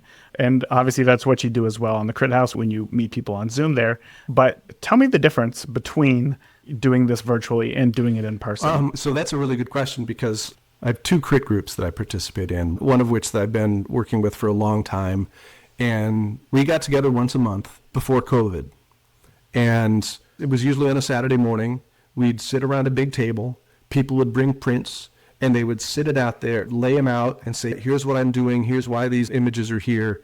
And there's something fascinating about seeing people interact with prints on a table and moving them around and saying, oh, look at how these work together, right? Here you've got 4 images that, oh, look how these are just great together. And they may not be the greatest photographs individually, but as a unit, they're fantastic. And you get somebody else come along and say, oh, well, look at these. And you kind of put those together, and you start to see that process of different people interacting with your photographs in a way that you never would have. You never would have done it before. I mean, you might have if you really cut, but now you've got this other input from other people, and you yourself get to do that with other people as well. I mean, there's value to looking at other people's photographs who are your peers and saying, oh, this is what works for me and what doesn't work for me, because then you start to understand yourself a little bit more and what you like and don't like in your own photography. This group went for 4 years from the start of COVID until just last month when we got together for the first time together again. It was so nice just to be able to do that same thing again. Now, on the other hand, the difference is online, you have the ability to share images beforehand and you can see things and you interact with them in different ways. So there is great positivity to be able to do that in a share screen as well. It's just a different environment. And the other thing is that in Zoom, it's harder to, like, one person wants to talk and everybody's interrupting people. And so you can do that in person because you can have one conversation over here and another conversation over here between two people. And so the in-person thing for me, I think, is the best way of doing it, but there's great value to doing it remotely as well. I love that. Thank you for sharing. That sounds like a blast. That sounds like something fun and something that I'm going to start looking into. Try to find a group of people around here who might want to get together every once in a while and start looking at our photos. Sorry to interrupt, but one of the things is that the people in that group that I have worked with have grown. I mean, they came into it as good photographers. We brought them in because everybody was we liked the work that everybody brought to the table, literally. And to see them over the years grow from the feedback that we're giving each other, because they'll hear something and say, oh, I should try that. And then the next month they come back with what somebody had said, try that. And you go, oh, that's fantastic. So the growth that you see from people is it's beautiful. It's so nice to have a community where you're seeing people become better because of what you're doing for each other. And that's so hard. Like, we miss that so much online because people come and go because there's just so many people online. People are hiding behind screen names. You don't necessarily recognize when somebody's not there or when somebody new is there. So I absolutely get that. When it comes to giving critiques, is it easy to give critiques accurate feedback on others' work if it's a style of photography that's not of your own? It's harder because you don't understand it as well. Yeah, so that's a challenge, but your thoughts are still valid. So I spent 40 years doing street photography, and I didn't know anything about portraits or landscapes or fine art photography or any of that. But when I see photography in those genres that I have never done before, I still can have thoughts about it. And so trying to sort of put together what your thoughts are about something you don't necessarily fully understand still has value, right? Because if you have a landscape photographer, right, who is looking for feedback and you're a street photography person, that photographer still needs to have input from people who don't necessarily fully understand landscape, because if they put it on the wall or in a book, not everybody looking at that image is going to know anything about landscape photography. Those images need to communicate to people who don't understand it. And so when you asked before about your mother is going to look at that picture in a book and she still needs to be moved by it and she still needs to be impressed by it. And so if you're only looking to impress landscape photographers, then only show it to landscape photographers. But if you want everybody to like your work and to appreciate it and know what you're doing, then you need to show it to people who may not necessarily understand it. Ooh. Seems very I feel like I've gone so all philosophical here and I'm not that smart. So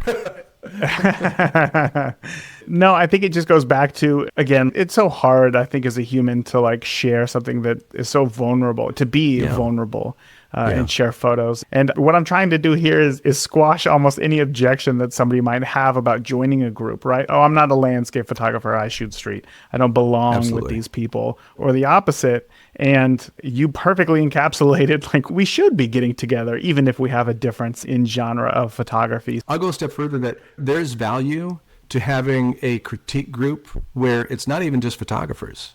You can bring in a painter or somebody who does etchings or drawings. And I haven't done this before, so this is all theoretical. I know that there are groups that do this. They bring in people who are just artists, sculptors and from different areas of art.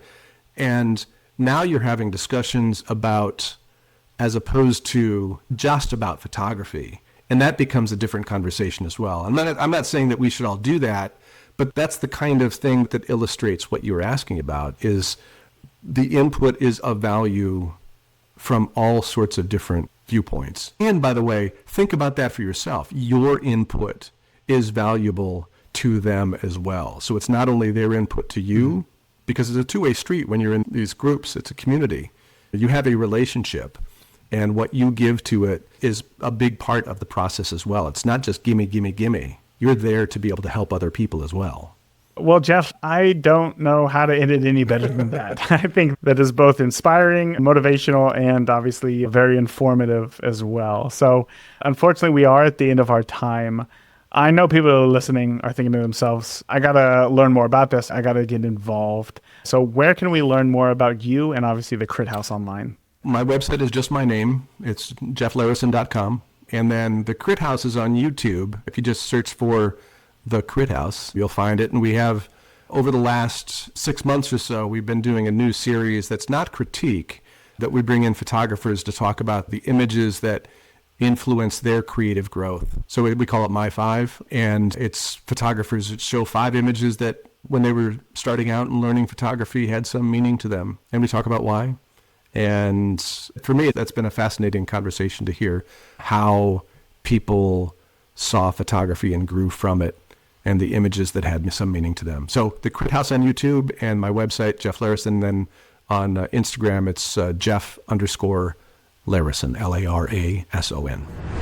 All right, let's just jump straight on into my interview with fine art portrait photographer Brooke Shaden, who today is going to teach you how to start with a clear vision and work backwards to make your creative journey more focused and meaningful. Here, you're going to learn the value of proactive experimentation over striving for perfection by moving forward through action, experimentation, and continuous learning. Brooke also encourages emotional detachment from your created work. As you'll hear, she highlights the importance of releasing your art into the world and then just focusing on your new creations. Brooke, I just want to know, when did you know that photography was going to start to play an important role in your life?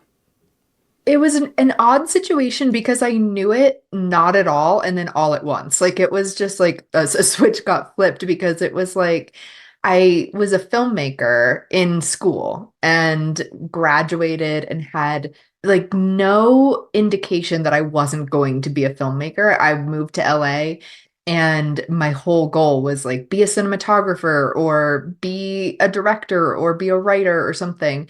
And then in the 1 month of downtime that I had when I left college and moved to Los Angeles, I thought, well, this is the first time in my now adult life that I don't have a thing to do, where like I didn't have a job or I didn't have school.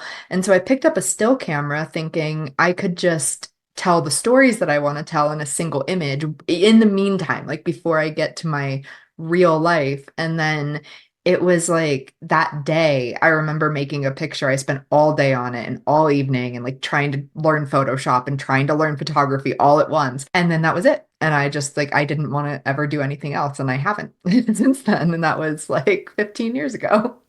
So you and I have a very similar story. I too went to film school for cinematography, but very quickly realized that it's very much a group effort. And in Yes. that, you lose some of that creativity that That's you... exactly why I don't like it anymore. Perfect. Okay. So then this is very relatable. So when it came to photography, visual elements were obviously very important to you. That's why you wanted to get into film. Were you taking any photos like growing up? Was there any indication before you picked up that camera to where photography spoke to you at all? None. I mean, I had taken a class in high school that was a film photography class. I only took it because it was supposed to be easy. I was not good at school and I just wanted an easy grade. And I got the worst grade in the class, actually.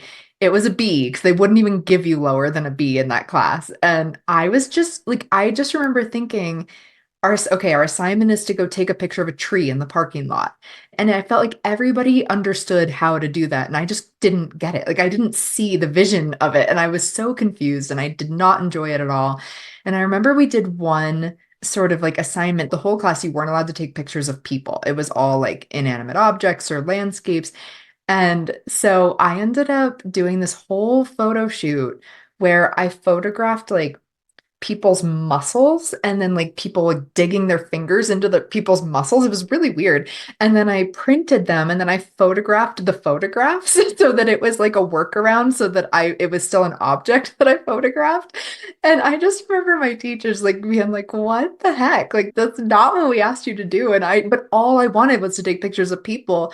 And I felt so discouraged like of what photography was supposed to be. And so I just like that was it for me. And I was like, forget that. I'm never doing that again. But at the same time, I took a filmmaking course in high school. It was like a digital imaging, like take your little video camera around type thing. And in that class, they essentially said, do whatever you want. And so I made this really creepy film about my friend who was like going insane in an insane asylum, and she eventually drowns herself in a pool, and that was like the whole 1 minute movie. And they were like, this is awesome. And then it ended up winning this local film festival for like just for teenagers, and that was the first time in my life where I thought, oh, I could be good at something, like truly maybe this is for me. So I went to film school, and then it was only at the end of college where I was like, this is kind of annoying. Like I liked making films when it was just me and my friend and that was it, but not when it's like 50 people on a set. And Yeah. so then I switched to photography and realized, oh yeah, that could be whatever I want it to be too. Like it doesn't have to be what I thought. What do you think that disconnect was? Because in your photography class, because today, when you say that, the assignment was to go photograph a tree in the parking lot, and you felt like everybody knew how to accomplish that assignment except for you, why do you think that is? Like today, if you were asked to go photograph a tree, I'm sure that you'd be able to do so with I ease. still couldn't do it. You still couldn't I'm do it. telling you, I really don't think that I could photograph a tree properly right Hmm. now. Like, and that's the thing is that this is why I don't really identify as a photographer very much, because if you handed me a camera and said, we're going to go on like a photo walk down the street or something, and you're just going to photograph what you see, my pictures would be subpar, like to a really extreme degree, I think. And it's not that I don't conceptually understand light and composition and all of that. It's just that I have no interest in taking pictures. Like that is not my goal. And so when I go out with a camera, it's not like, what do I see? It's what's in my mind and how can I make that happen in front of my camera? So everything is prearranged in my mind and I know what I want it to look like. So for me, it like photography is not, it's a disconnect for me. It always has been. Would you say that photography is simply the tool that you use to create? Yes. And I use many tools. I mean, it started out as just a camera and it still is. I mean, I still largely create with a camera, but I also sculpt and I also incorporate like painted elements into my work. And I'm a writer as well. Like all of these things, I feel like they're all just tools to serve this larger purpose of these ideas that I've always wanted to make. Mm. Oh, that's so exciting. So when new photographers start learning how to use their camera, they think, I'm learning photography. But as we know, that's simply learning the tool. It's not until after you know how to use the tool that you can really start to learn photography. So for you, learning the tool part of it, what was the hardest part for you to grasp to be able to create the images that you wanted to?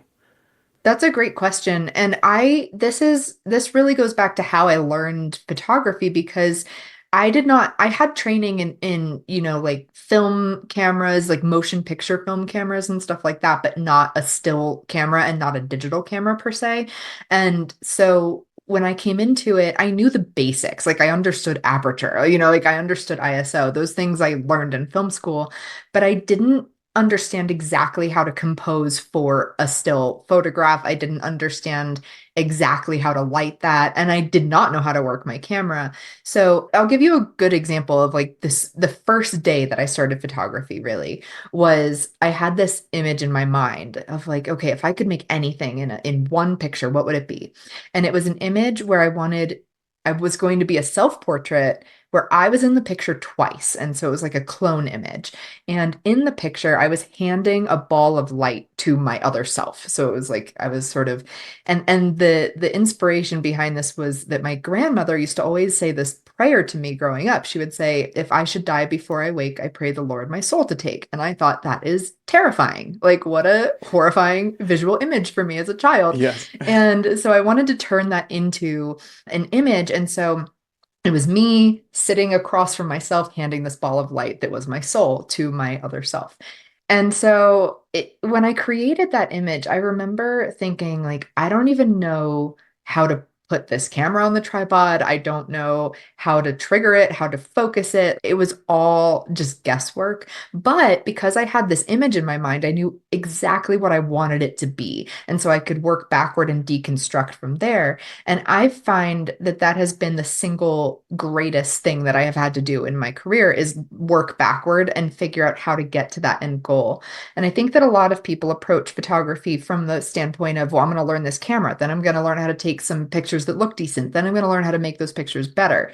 And I was working from the standpoint of, I want it to look like this, and I need to do these things in order to get there. And I didn't know what they were. I just had to ask myself, like, okay, I've done this thing, and I think that's going to lead to this next thing, and let's try to learn that next thing. And it took a long time. And, when I say a long time, it actually took almost no time at all, in all honesty. It took a long time for me that day. But like I did end up with a picture that day and I'm proud of it. And it's like, it's the first picture I ever posted to my Flickr site 15 years ago, and it's still there. And I love that picture. And so I think that, there are definitely two methods of approaching learning photography. And I did it the backwards way that not very many people do, I think. I don't think it's backwards. I think starting with the end in mind is just not kind of the concept that most people go for, because it seems like when you look at step 10, that's so far away.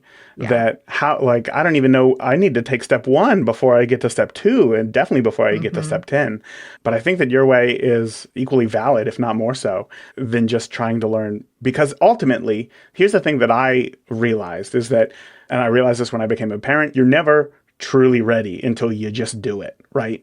Definitely. And I think that in photography and in any sort of art form, it can be very similar. And I'd love for you to talk to that as well. But like, if you have these ambitious goals and you just go for them and then just figure it out on the way, you're still going to be able to reach something better than, well, let me spend a week seeing what different shutter speeds do and then trying to imagine what you can do with those. You know what I mean? Yeah. I mean, I do not at all suffer from analysis paralysis, where some people do, where it's like, I don't overthink things. I'm very quick to take action to a fault sometimes, but I'm very quick to just do the thing that needs to be done. And for me, it feels worse to go slowly and try to figure out exactly what has to happen than to just try something and fail and then try it again. Like I would rather be in motion than in stillness. And so for me, it's just normal to just plow forward and see what happens. And I found that through my career, whether it's learning photography or being a photographer or having a career, it's just been so much better to take that mindset of done is better than perfect, because most people that I meet are so focused on perfect that nothing gets done. And I can't live by that. Mm. Yeah, that's me. Self-proclaimed Yeah. right here. Oh yeah, for sure. Well, I think it's one of those things, and I'd love to hear your take on this, which is that like, and I've gotten better at this obviously over the years, but it's like when we create something, we feel like that came from us, and therefore it's a part of us. So when we put it out into the world, people are going to comment on this thing that we believe is part of us, and it's hard to separate. Do you feel that way? Or is it easy for you to be like, no, that's just a thing that I made. That's not me. Yeah, it's really easy for me to feel that way. I think that part of it is that, yes, it's a part of me, but it's one small part, and there will be so many more parts that I put out there. And I think that two things happen in my brain, which is one, I know that I am not as important as I think I am. Like my brain is telling me, you're so important, everybody's going to care about this. But I'm not really that important. And the second thing is that people have very small memories. Like if I do a dumb thing, nobody's going to remember it. If I do a great thing, probably still nobody's going to remember it for that long. There's freedom in the eraser that happens in life, where like people's minds get erased, their memories, their opinions, all of this can be overwritten. And so when I release something, yeah, it's a part of me and it meant a lot to me in that moment. But tomorrow I'm going to get up and I'm going to make something else, and that's going to mean something to me too. So I can't dwell on yesterday's thing when there's tomorrow to think about. Like I think that there's just so much more joy and connection when you just let something be and then move on from it. Do you, I mean, your following is quite large. You speak, you teach. People know who you are as a photographer. People speak about your images. How much weight do you put on anything that is said? Do you just try to ignore it all and just keep creating, or do you take any I sort do of... the opposite. Like I try to internalize everything, whether it's negative or positive or neutral. And I think that that's a little bit surprising, because it can be difficult taking negative comments in, but I think that they're all really valid. My way of approaching art is that if I have made something and I have deemed it releasable, like I can put this on the internet or put it in a gallery, wherever it's going to go, then I need to take that word release and really think about what that means. Like, am I still holding on to something about that image that I feel I can't let go of? And if so, then yeah, my feelings are going to get hurt when somebody says they don't like it. But if I can make it and recognize it as this thing that I have created and I have released into the world and I have truly let it go, then it doesn't really matter what people think of it. It's just this thing that exists, and it's okay if they like it or don't like it. And I promise I've had lots of both happen to me, where people are really mad about things I've done and really excited and neutral, which I think is even worse. I would rather somebody be angry than feel nothing at what I've done. And so to me, like, I look back at the images that I think are the most successful, and they're often the most controversial images that people have sent me death threats over, that people have been mad about. And it's like, yeah, but I made you feel something. And that, I think, is a really incredible thing to do as an artist. Oh my goodness. So, the ability to tell a story, the ability to communicate a feeling is obviously very important to you. To Yeah. get somebody to feel something, right? Hmm. And in filmmaking, we do that through a story, through a narrative. You said that you do writing. That's where you do that through a narrative as well. Can you talk to me a little bit about how you approach storytelling in your images, which are still and traditionally one-off? Yeah. Storytelling there's so many ways to approach it. And if we had 5 hours, like, we could still be sitting here at the end of 5 hours talking about storytelling. So I'll make this as relatable as I can to photography. And I think that photography sometimes suffers with storytelling because it's a very personal medium. Whereas if you set out to make a film, for example, you know that there are going to be 20 people giving you their opinions, and they're going to adjust the story, and it's going to go through beta testing and stuff like that. With a photograph, you largely have the ability to make it by yourself. Maybe not all the time, but largely. And in that process, it becomes extremely personal to you. You have a story, maybe you have something that meant something, even if it was just I saw a leaf and it reminded me of somebody, or like whatever the story is. And I think that the best thing that I've learned to do is to take this personal story that I have, maybe I'm creating from an experience or an emotion that I've had, and then to make that really universal. So taking the specific and then widening it to say, how will other people be affected by this? And this is like the most controversial art opinion, which is that some people think if you make art, it has to be just for you, like it has to come from within and all that. And I think that's great if it does. And mine does, like I have these things that I want to say and it means something to me. But I'm extremely curious about the viewer and impacting their life. And when I look back at my life, I don't want to think I just made a bunch of stuff for me and then I died. Like, I want to think I made a bunch of stuff for me and then I made that stuff relate to somebody else and it impacted their life positively. And then I died. That'll be fine for me. So I'm very interested in the viewer and in their experience of my art and not just my experience of my art. What does that look like? Can you give me an example of a time where you had an idea for something, but you had to make tweaks? Yeah, all the time. Something that I learned very early on was I remember I had this teddy bear that I wanted to take a picture of, like representing childhood, whatever, innocence and stuff. And I did. And I just remember that, like, to me, there was so much meaning in this picture where, like, I had this teddy bear. It was really, like from my childhood, whatever, all that.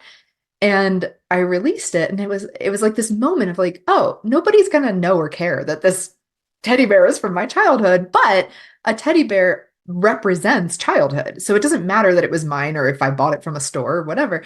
And I started to realize that whenever I felt disconnected from people's art, it was often because there were symbols in it or objects or wardrobe or something that I couldn't connect with because that specific thing doesn't mean anything to my life.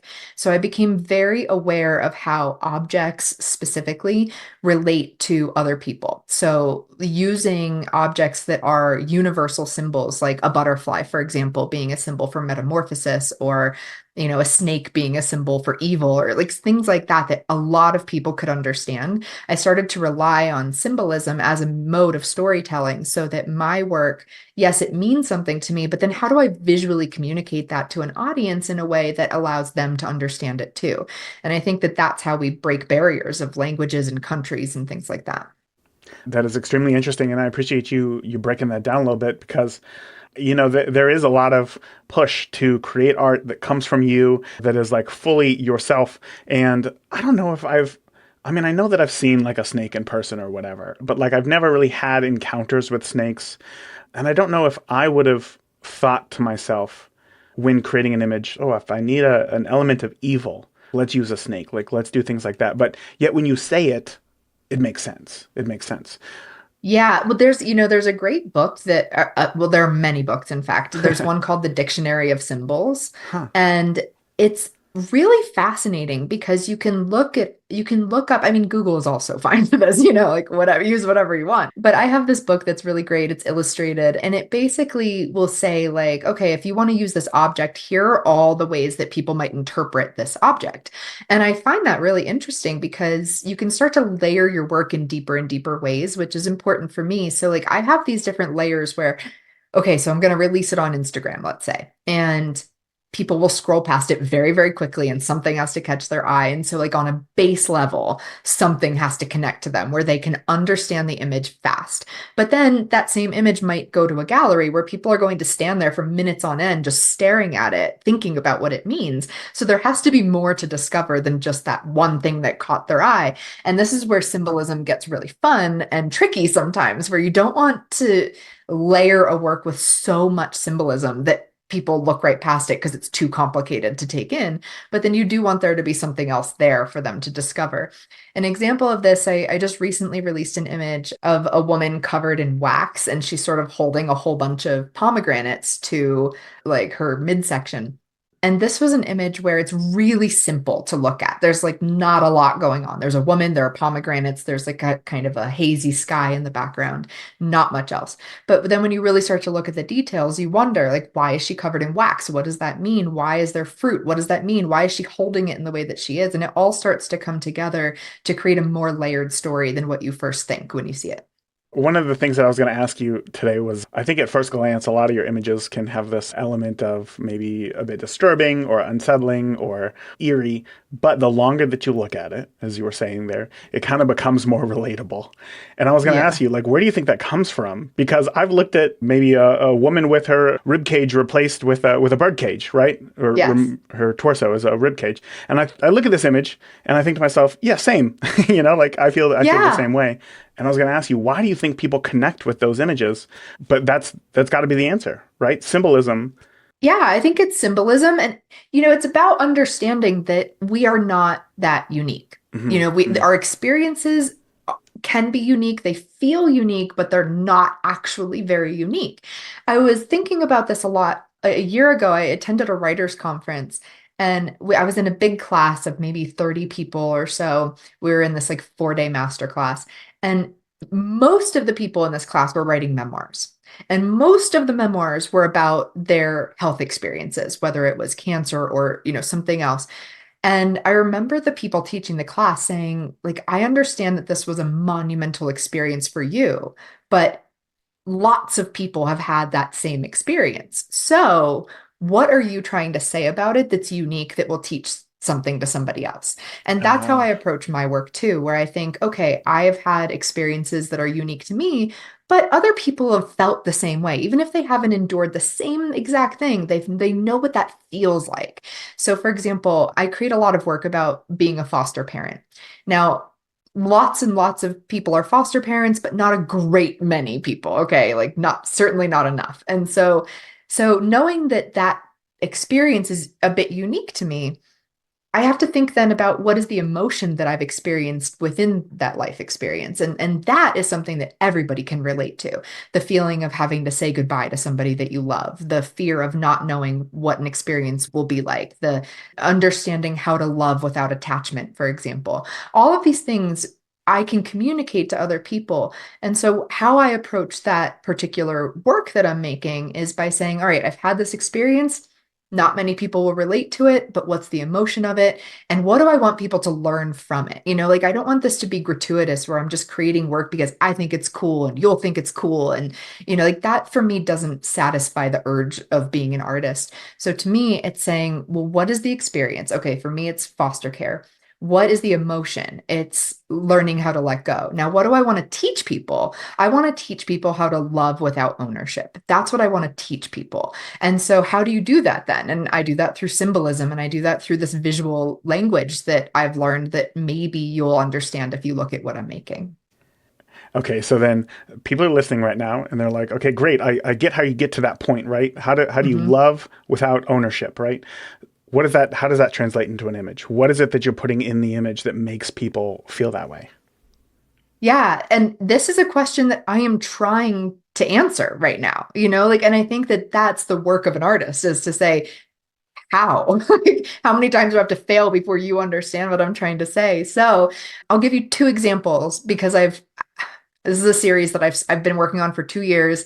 I've started it like 4 times. I keep throwing all the images away, and I think I finally got it this year. So one of the images that I made, I haven't released this yet, but it's an image where I took every stuffed animal from our kids' room because we've officially stopped fostering just recently, and so I took all the stuffed animals, of which there were a ton, and I basically built like a big pile of them in the middle of my forest outside. And I waited until dusk and I lit the pile from above. So it's like the spotlight on these stuffed animals. And then in the image is me walking forward holding a torch.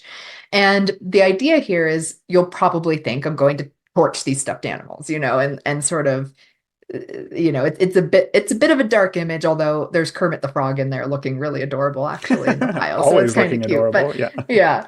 But, the image for me is about questioning how we all think that when you have a biological child or you adopt a child, like they're yours forever. Like they belong to you, for lack of a better word.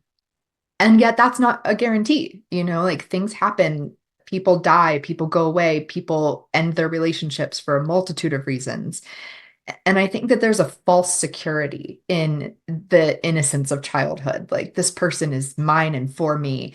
And I don't think that's true. And I think that our love grows when we realize that there will come a time when that relationship will end, whether it's my death, your death, their death, whatever, or something else. And so this image to me represents sort of like putting our childhood up in flames and recognizing that it's not permanent. And then after that, I did an image where I went out to a frozen lake and I got all these. I love this picture. I got all these pool floaty toys, like inner tubes and inflatable swans and stuff. And I spray painted them all white. And I got in a bathing suit with a swimming cap on and floaties on my arms, and I'm just sitting on the ice with all of these sort of like frozen pool toys. And to me, it's sort of the freezing of innocence of childhood, like trying to keep that feeling that we know isn't going to last forever. So those are some sorry, lengthy examples of how I've been doing this recently, but I think that there is a real challenge to creating an image that speaks to a very difficult topic, and I think that it takes a lot of tweaking and figuring it out and testing with audiences and seeing what works. But at the end of the day, I think when it works. Like I did this series 4 times and it finally, like I've been staring at these images for a month now and I love it. Like I feel like it's going to resonate. Now that you've gotten to a point to where you do like the images, Mhm. looking back at that first series of images that you created the first time, what was it about those that maybe didn't hit the mark? I'll tell you exactly what it was because this has been a big topic for me lately. I created those images with this intent in mind that I had to make it very serious. And I think that it's tough when your creativity is your career because you try to balance how am I going to be perceived? How am I going to advance my career while making the art that I want to make? And there's this tendency. So I'm a conceptual sort of surreal artist, and there is not a lot of room in the serious art world for that type of work. It's a very challenging niche. And the type of work that you see winning lots and lots of awards tends to be, even if it's conceptual, tends to be very photographic in nature, whereas my work is very surreal and illustrative in nature. And I wanted to create work that would win awards. So my goal was like, take this idea that I really want to create, but then also try to do it in a way that like those curators that I really want their attention, that they'll look at it and be like, oh, that's a serious artwork. And so I created this work and it was going to be called Broken Threads. And what I thought was, I thought I'll do it mixed media. I'm going to create these images that look super photographic, like totally realistic images. And then I'll take the paper that they're printed on and rip them and sew through them. And I was going to do all this stuff. And it just fell flat. I mean, and it might not have. That's the thing. Like, if I had moved forward, maybe it would have been great and those curators would have loved it. I have no idea. But I hated it. I looked at it and I was like, this isn't how I enjoy creating. Like, I don't like looking at images like this. So why am I going to make images like this? And so it took a lot of, and this happens with every body of work I've ever created. I think, oh, it has to be this because then people will think it's more important. And then it never works out. So just so that I'm perfectly clear here, and again, thank you for sharing that example, because that is what I thought was so interesting there was that you talked earlier about like, I do care about what people think, but at the same time, like I want to create it from within me. And here you are creating a series that like you want it to win awards, like you want there to be recognition there for these images. Yep. But at the same time, they weren't good enough for you to put out. Yeah. So there's this really weird balance, it seems like, or maybe it's tug of war. Like, tell me how you see this in your head about the creating work for yourself and creating work for your audience, because those images that you created, you weren't happy with for the intended purpose, but were you just not happy with those images at all? Is that why you didn't dedicate more time to them? That was a huge question. I apologize. Yeah, no, I think that there was a sense that it was wrong for me. And this is a really challenging thing because part of why I create in new ways sometimes is, I'll take you back to an example. So 12 years ago, I was at a conference and they had all of these like shooting bays set up where there were like lights and backdrops and models, and you could just go and like shoot these different people. And I was so put off by this. I was like, why would anybody want to do that? Yeah. And no offense to people who want to do that. It's just literally a different type of creating that I don't do. And I was so confused. And so I went to this conference every year. And every year I was like, I still don't get it. I still don't know what we're doing here. And so a friend was like, well, but like, you haven't even tried. You're just standing here being like, that sucks. And you don't even know because you've literally never attempted it before. And so I was like, well, darn, that was a really good point. And so I picked up my camera and I learned how to use a light, which I was very intimidated by. And that was definitely part of my judgment toward the process of like, I don't want to learn that. I'm not interested in that. But really, I'm just scared of learning new things. So I learned, I didn't like it in the end, but there was something to be gained from it. And so I never want to get stuck in that mindset where I think I know more than somebody else, or I don't think that there's a technique that can help me.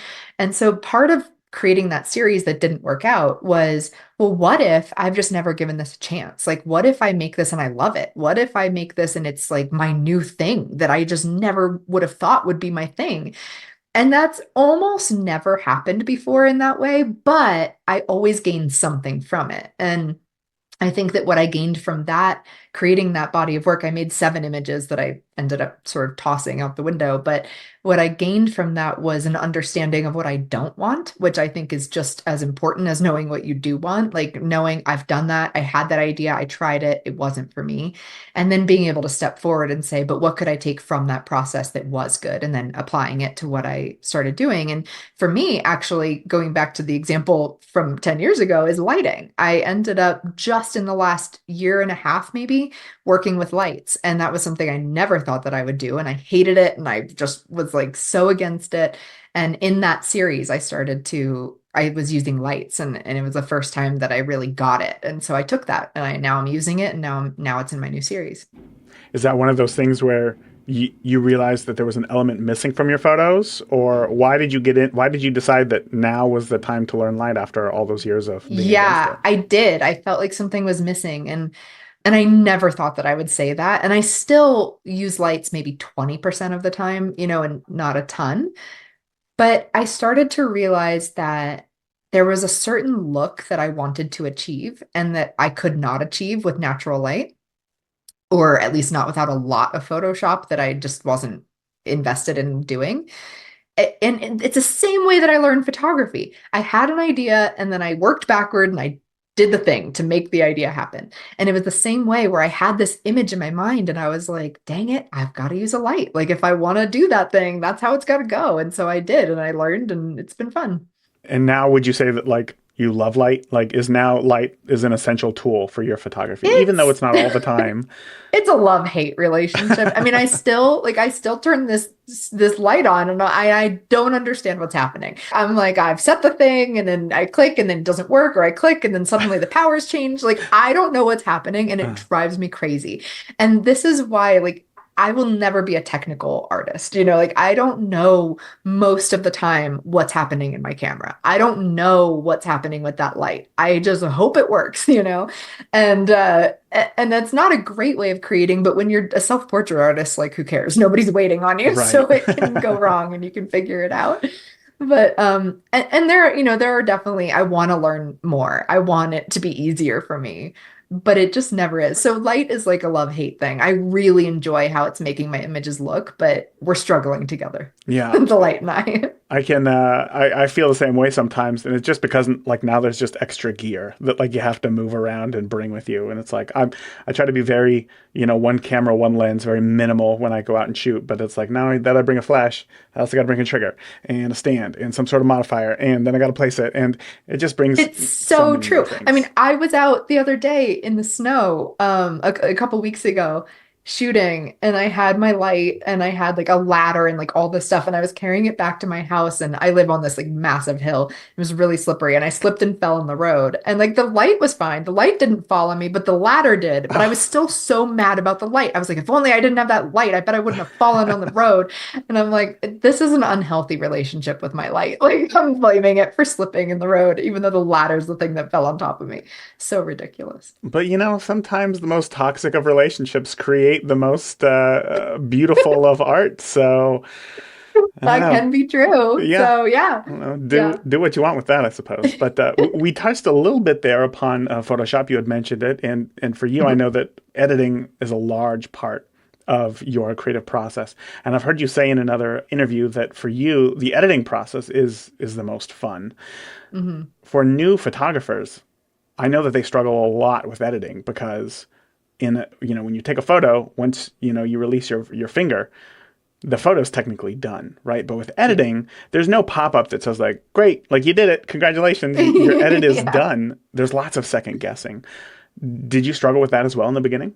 Not too much, actually. And I think that part of that is because I knew what I wanted it to look like already. So it was almost like everything I did in Photoshop was just trying to get it closer to what my imagination told me it should be.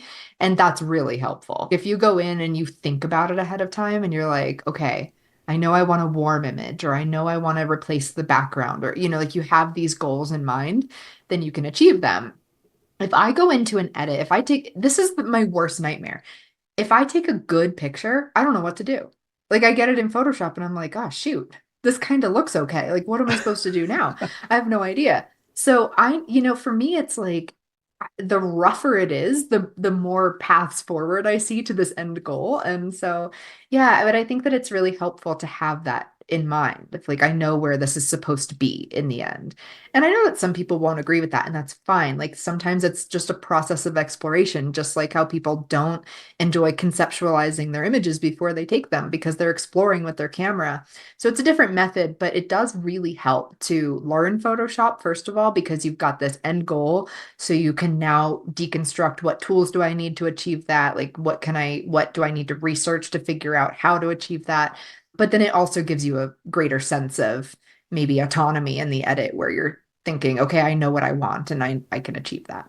Of course. So then let me ask you, when you look at your photos from, say 15 years ago, when you look at some of those first photos, visually, you knew exactly what you wanted the photo to look like. Today, visually, you know what you want the photo to look like.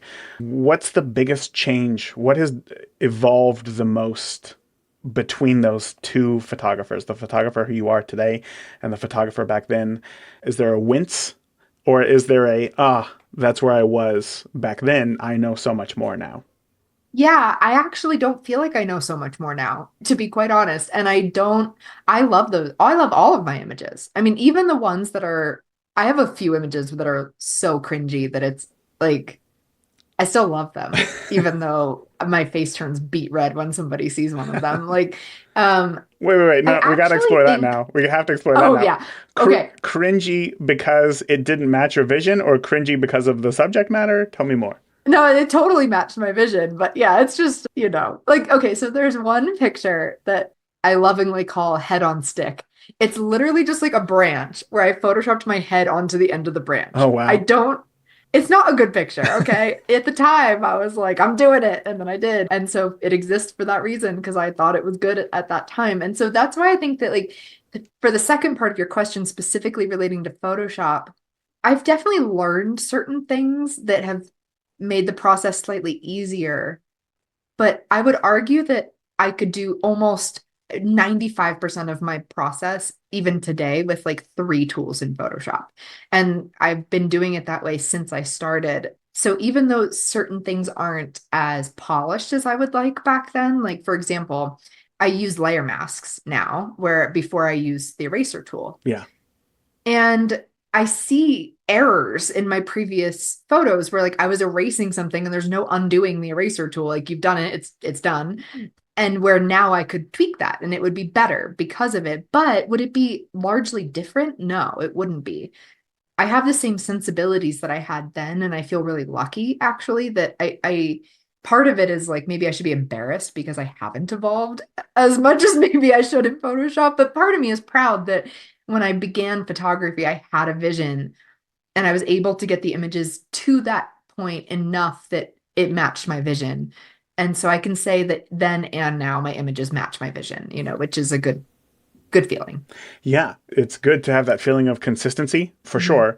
But then this will be my last question for you. This one's going to stretch you, hopefully. How do you see your photography evolving then over the next 2 to 3 years?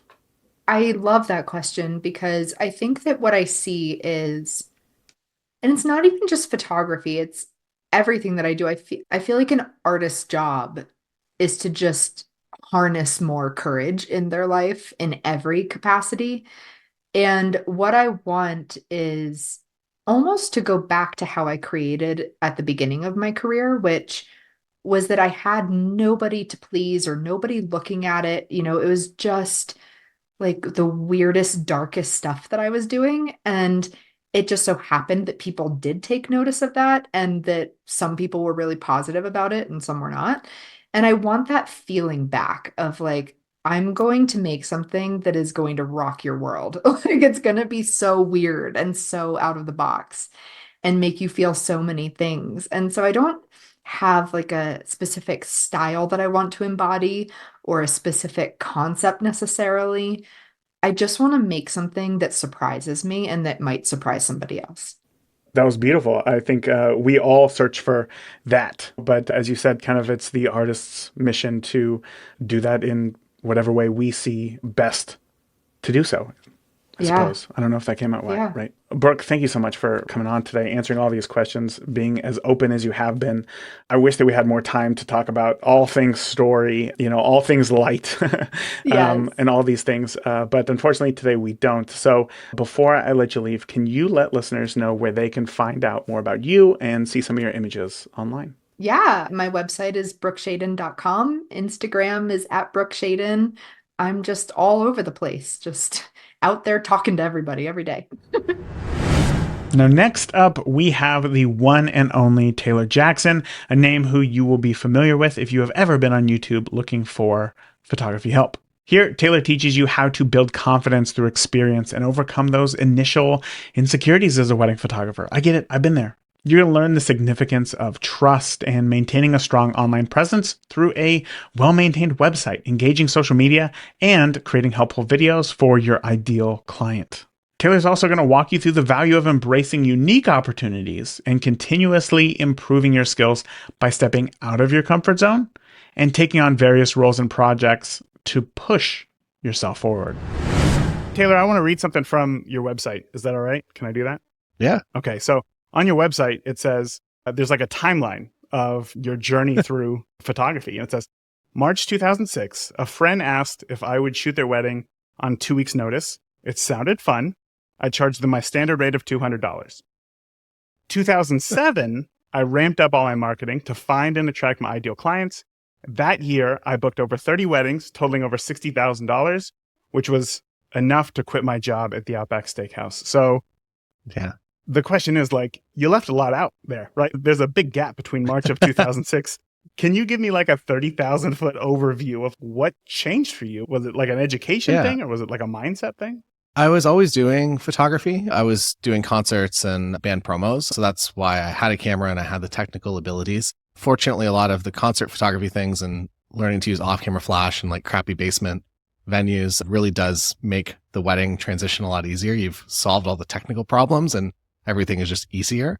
So I had no real technical worries about it. I knew that I could probably do the wedding. I hadn't been to a wedding, which was maybe the scariest part because I think I was a ring bearer when I was like 6. And then the next wedding I went to, I was hired. So I didn't know the flow of the day, which was a little bit scary. So that kind of solved that for me. I realized that this was definitely a possibility for a career.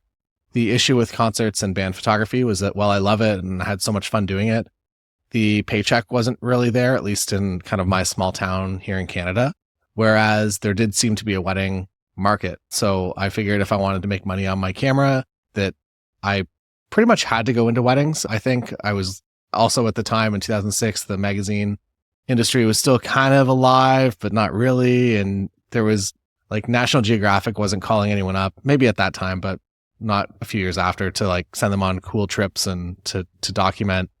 And I kind of saw that weddings were hopefully an evergreen solution to me making money and running my own business.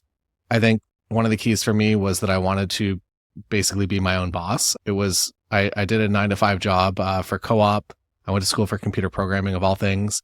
And I did a co-op job and I went and I sat at a desk from 9 a.m. until 5 p.m. every single day. And I did not enjoy that. It was not a thing for me.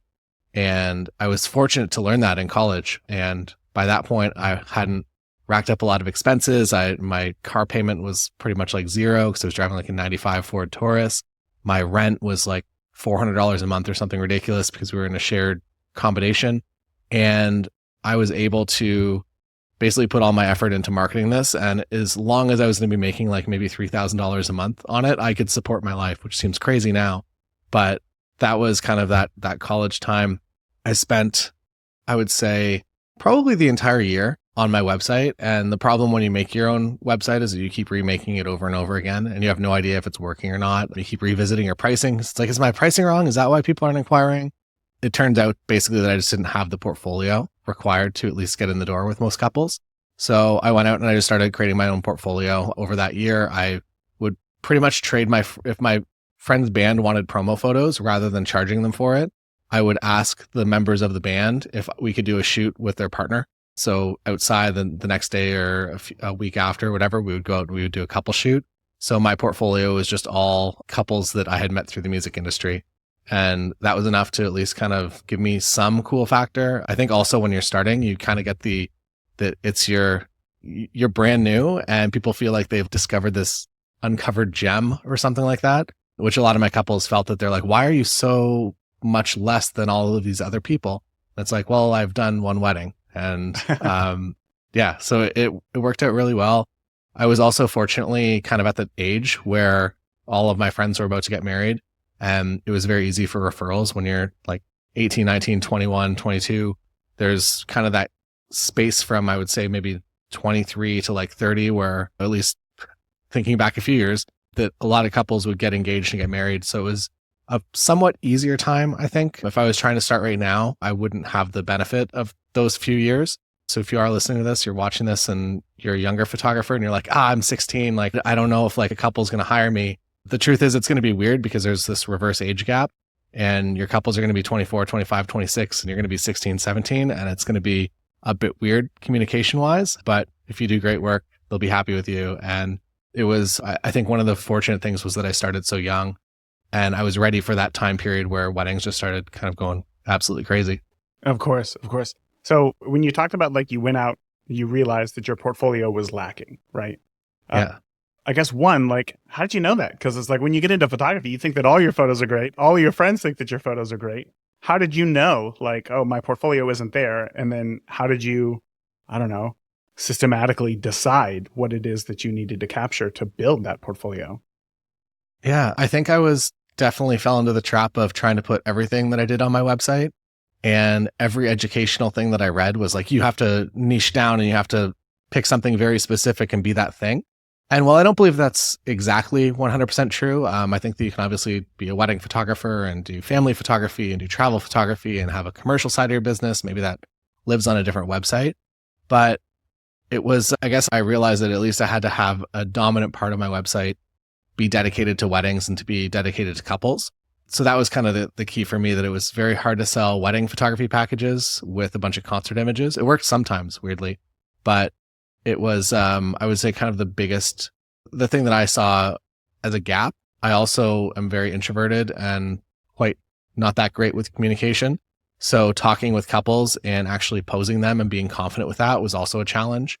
So I wanted experience doing that as well. I was kind of fine if it was my friends. We would go out, we'd do a shoot, we'd have some fun.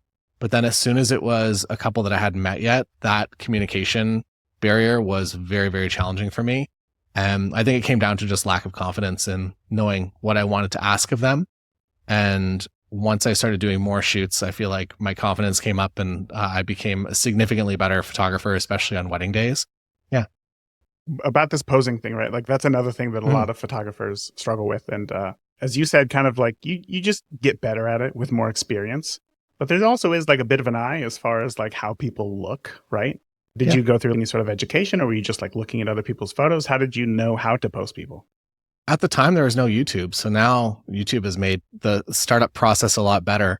At the time, it was like Jerry Kionis was doing some video content and Chase Jarvis. And that was like it. There was like two people making videos. And I think that they were getting some, I think Chase Jarvis has talked about that he got actual death threats for revealing the secrets of the commercial photography industry.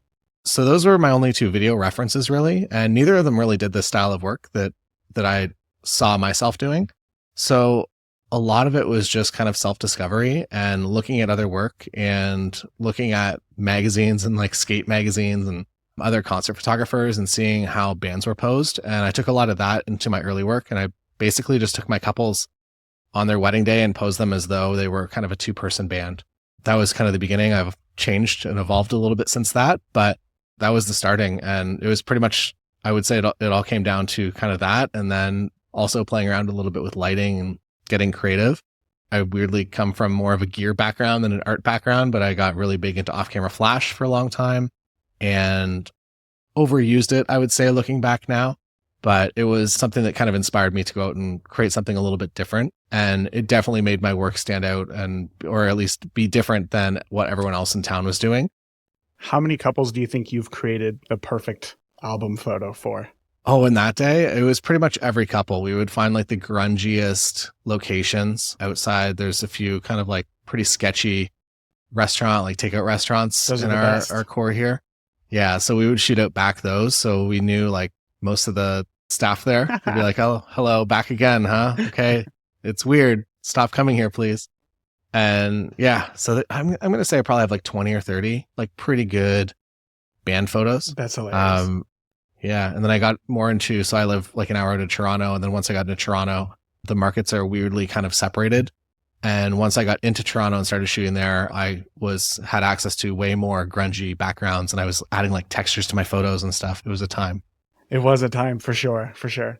Let's kind of switch gears a little bit here. When I think you ask the average person, like, tell me a little bit about Taylor Jackson. Like, they're going to list, obviously, you shoot weddings, you're a travel photographer, you have a very popular YouTube channel, and you're also like an educator, and you go to like every conference, right?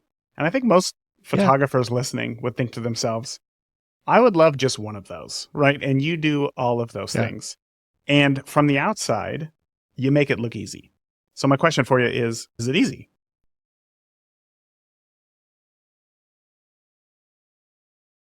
I'll kind of partition it out as best I can. So for weddings, In the beginning, I think it's a very much full-time thing that if you're thinking about that all the time, you will be more successful significantly faster. But at some point, it doesn't necessarily become an autopilot, but most of at least the way I felt it, my creativity just kind of wasn't there. So I was always looking for different things that I could do that would inspire me to pick up my camera. One of the things I started doing was I started doing videos as well. So I would do the regular wedding photography coverage. And then in kind of like the early, maybe 2010, I started trying to also do some video coverage. So I would do like a 1-minute kind of mini highlight for my couples while also doing photography and surprise them with it. And then by like 2012, 2013, I feel like it started to become a staple and I was doing kind of a 3-minute highlight. And at that point, my bookings kind of, I would say, skyrocketed.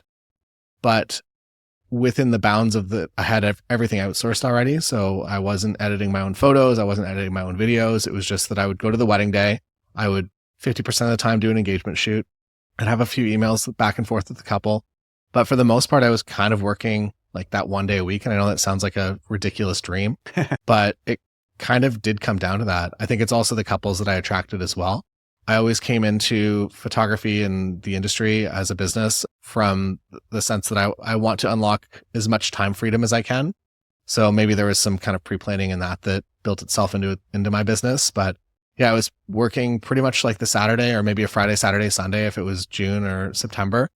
And the rest of the week, I really did kind of have off. I was uploading galleries and just kind of finalizing images. But my finalizing of images is pretty much just look through everything and make sure it's all good.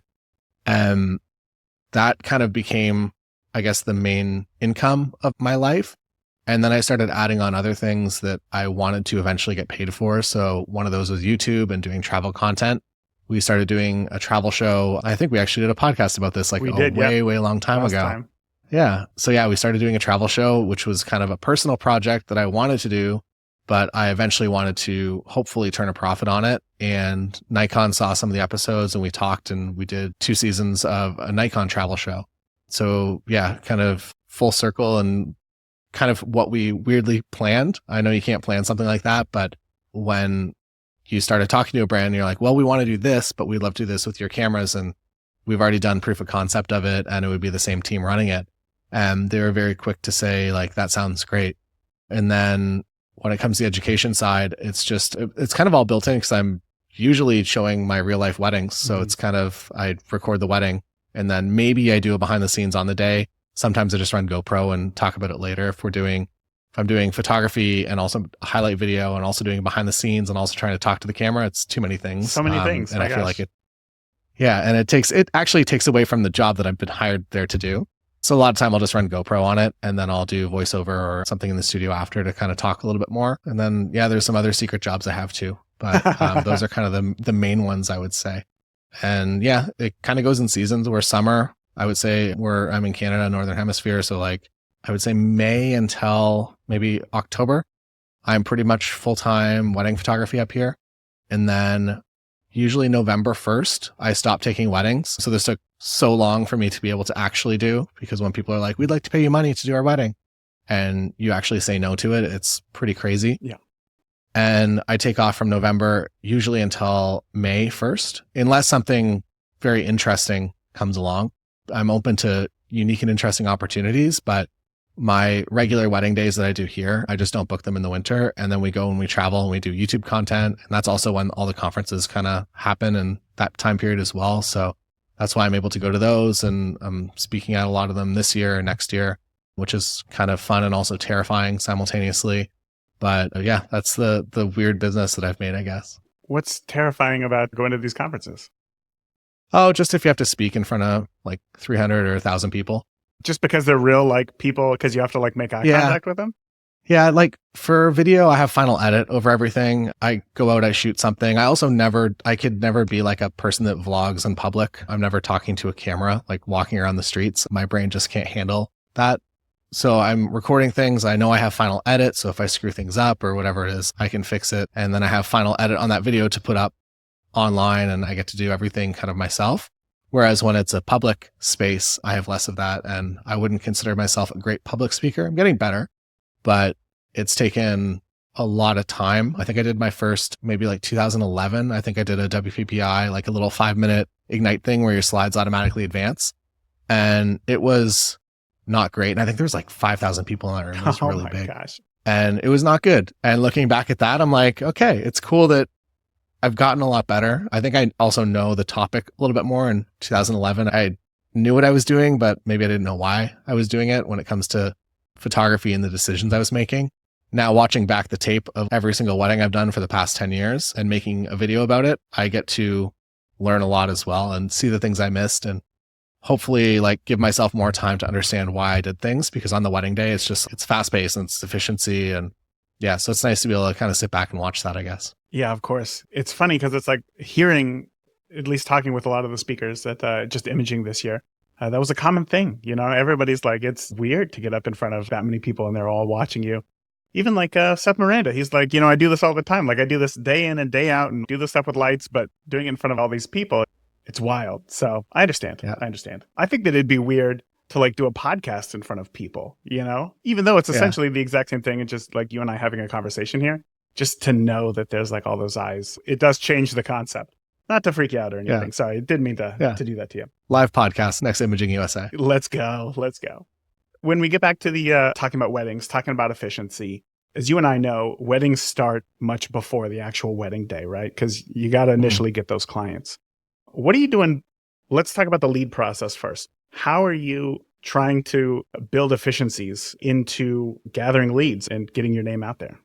So there's certain times of the year that leads tend to come in a lot stronger than others. And I feel like I used to say it was January, and then it became February. And then this year it's like maybe the first week of April and the last week of March, which has weirdly become my booking season, I guess. I'm not sure why it shifted like that, but it has. So now that I can identify that, I know when to do all my paid ads, so that I do kind of a slow drip, like $5 a day all year, but I know to ramp up and to make some sort of video content or something that's very specific to the local area that I want to shoot in and put that as a paid ad and promote that. The other thing that I did, so now I guess to be like full transparency, when you're in the industry for like almost 20 years, it becomes a little bit easier to organically get leads because you're probably a preferred vendor at a number of venues, and it does become a lot easier. When I was first, at least before I was even really a preferred vendor at any of the venues, what I was focusing on was just creating really valuable content for a local wedding. If you're a couple and you're looking to get married and you come to my blog, I want to be the most valuable resource that you've ever found specifically for planning a local wedding. I think every year I did a huge like how to plan your wedding in Kitchener-Waterloo guide. And it did very, very, very well. It organically did really well. And then if I put some dollars into paid ads for it, it did even better. So I would say that was probably the key for me. The other thing it does is when you do how to plan a wedding in your local area, you now have a reason to go and talk to every single venue that you're not a preferred vendor at and start that relationship and ask them questions, because like, how many people does this room seat? The questions that no photographers are really asking them. And if you're all of a sudden on kind of almost the marketing side of a venue, they identify that, I think, better than just someone that creates content at their venue. If you kind of come at it with a marketing mindset and you're like, where can I help you? In Canada, December, January, February, people do get married, but they need more marketing material for that. So I identified that pretty quickly, that if I do some shoots in the winter and I showcase their properties in the winter, those images are 1,000 times more valuable than summer images for them, because they have a ton of summer content and they don't have any great winter content. And winter wedding days are hard and challenging because usually the ceremony is like pressed up against sunset and it's cold. But if you do a styled shoot and you get out there at 12 noon where there's still some light for a couple hours, maybe a little bit later than that, maybe 2 p.m., and you can actually shoot on your own terms, it just creates a significantly better marketing piece for them. So I think doing that, wedding guides, putting together styled shoots, connecting with other vendors was also really, really important, and just kind of immersing yourself in the industry. I'm going to say even to this day, pretty much all of my good friends are all in some way connected to the wedding industry, or they're running their own kind of a similar business, like a social media company or something like that. So yeah, I think it's surrounding yourself with the people to kind of put yourself in the headspace and know that this is going to be a long term, that this is not just like I'm going to get one friendship and I'm going to make it next year. It's like really kind of immersing yourself in the industry and learning how to create valuable content for those people as well. That's also a way that I probably forged those friendships early on, was that I had something of value to bring to them. Maybe we would do a shoot. Maybe we would do a quick headshot day or something like that, or branding photos. And it would begin there and eventually become proper friendships. Are you focusing on a certain type of vendor? Like, is it specifically venues and planners, or is it everybody to like florists and caterers as well? It's kind of, I would say, more general. So like pretty much everyone. I would say my early friends were just, it happened to be someone that owned a dress shop. And venues were always like kind of hard to crack because they're a lot of, at least kind of like a florist is going to probably be one person or maybe one or two people, and maybe they have some staff to help out. But venues are a little bit different because there's usually an owner that you've probably never met. And then there's probably like a GM, and there's probably maybe one or two people in marketing, but then also their role is sales. So it's a little bit more challenging to just kind of figure out who to talk to at those places. But over time, when you do go to weddings and you shoot at their venues and you talk to them, maybe that does become a friendship, a relationship outside of just the venue itself. And at that point, I think it's pretty good. My wife, Lindsay, is also a wedding photographer, and she does family photos for, I think, pretty much all of the staff for maybe 10 different venues. Oh, wow. So obviously that's a positive thing for her, that she's going to be top of mind, that it's not only that she's on the preferred list, she's kind of like number one on the salesperson that's sitting in the room with a couple, number one on their sales, or number one on their mind for who to actually recommend from this list of like 25 photographers or whatever it might be. So, yeah. Getting on preferred vendors list is obviously like an important thing, right? It's easier to get recommended. And I've heard that you say that like you try to shoot the majority of your weddings like relatively close to you, even though I think a lot of people looking at your YouTube channel probably mostly see like, you know, helicopter on top of a mountain and things like that. Is shooting weddings close to you, is that by design as well? Or is that just kind of happenstance based on your SEO stuff? It was very intentional. As I mentioned, I used to shoot a lot in Toronto, and shooting downtown is not a happy place for my brain. I don't have space. It like parking sucks. You got to go to like 5 different venues. There's a hotel you got to find parking at, then a church you got to find parking at, and then a venue you got to find parking at. The venues that I enjoy shooting the most are the ones that kind of just do everything in one spot on site. So I've tried a little bit harder to cultivate relationships at those places. I also feel like I create better work there too. I'm going to say maybe 5 years ago, maybe like 2018, 2017, I made a pretty conscious effort that I was no longer going to be taking weddings pretty much with like outside of maybe a 1 hour radius of where I live. And that's made me a lot happier that I can wake up. I'm not dreading going downtown for weddings. Every day I wake up for a wedding, I'm excited to go. And I'm usually like 2 hours early because I'm that excited to go. So yeah, it was definitely by design. I would say there's probably maybe 10 venues that I shoot at pretty much all year, which might creatively sound terrible for somebody, but I don't mind shooting the same venues over and over again. They're always a little bit different. Conditions are different. Sunsets are different. Colors. But yeah, I find comfort in knowing that I'm going in and I'm kind of like not an office job, but there's that comfortable element where I know a contingency for everything. And I think that that's also something that my couples enjoy as well, that they appreciate that I'm at their venue pretty often, that I know the staff, and that I kind of figure out the best possible situation if it does happen to rain, that I'm a pretty credible person to kind of make some quick decisions. So yeah, it was definitely by design, and I'm very happy about it. But again, it's very hard to say no to leads when they come in and you're like, oh no, too far. I'm not going to do it. Yeah. And then the flip side is that if it requires an airplane, I'm usually also interested. So it's like within the 1 hour radius of home or airplane to a location. Yeah. I totally get the, you go to this place all the time. You're very familiar with it. It does make it a whole lot easier. It's just not as much like mental stress, right? Like it's the Steve Jobs wore the black turtleneck every day because it's one less thing that he had to think about, right? You go there every day. It's one less thing that you have to think about. But then there's photographers like, as you know, like Sam Hurd loves being in a new place because it opens up these like creative juices of things that, maybe you've never seen before. Do you pick a mix of these places so that you can get both? Does that question even make sense? I feel like that was a pretty bad question. Yeah, no, I feel like an interesting thing with Sam was that if you force him to shoot at the same venue every single weekend, he would give you a completely different photo set. Maybe the ceremony would be consistent, but the couple's portraits would always be completely different.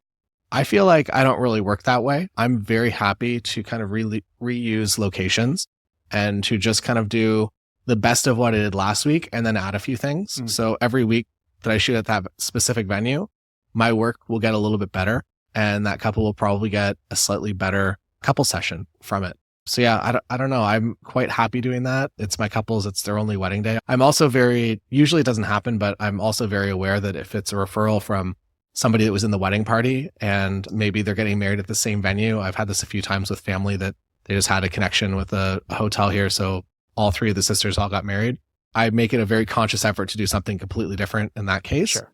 But if they're disconnected couples, I usually find that the more efficient at least the photo process can be for the couple and for the family and for the wedding party, the more efficient that can be, the happier they are.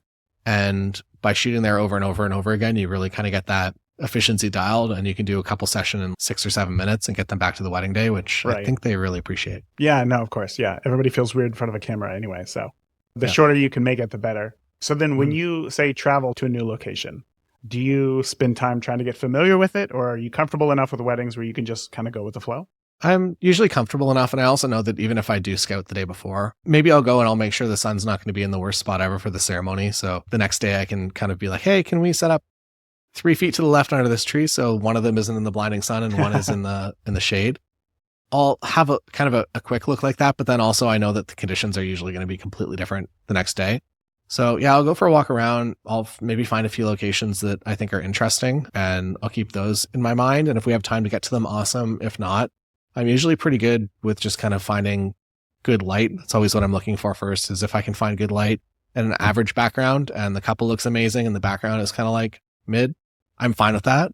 But if I have found an amazing background location and I'm trying to make it work with a couple, and then maybe I have to bring an off-camera light to compensate for some lighting that's just not going my way and they don't end up looking as good in that picture, I would say that's a less valuable photo for them overall, especially when I'm just kind of the one picking random locations at their venue. Yeah. So yeah, always looking for light first. Yeah. Let's go back for a minute, back to the kind of the booking process, because emails are things that I get questions about all the time. Like, what do you email your clients in between the year that they've paid you, that they've booked you, and like their wedding date? So how do you handle that? Do you have an efficient process, or are you emailing them weekly with updates? So an interesting thing happened. So I'm a part owner of a company called Focal, which builds websites and does some other things. And when I joined them, Lachlan, the CEO, was like, you need to list your pricing public. And I was like, what? That's crazy. I could never do that. And then I did it. And I realized the couples that I attract now don't care for any additional communication. So it used to be that I would go back and forth and I would send kind of like, hey, here's 5 things you need to know about getting ready for your engagement session. And now my couples come in, they hit the request a book button, and I get an email. I would say 50% of the time we do a call. No in-person meetings. I haven't done an in-person meeting since like 2020 now, I guess. And the process is way more simple. And I would say back and forth email from booking a couple to the wedding day is maybe like 14 email total. So like 7 from them, 7 from me. So I'm very, very happy that was something that Lachlan forced me into. But yeah, he was like, basically the way our websites work is that like, if you do this, you'll get bookings, because like everything kind of funnels to that. And the idea I think for him was that it's kind of like the car, I don't know, like the used car lot, or maybe new car lot. It could be a new car, where your couple, when they walk in, if they know exactly what they want, they know the exact like trim model, they know everything that they want of the car.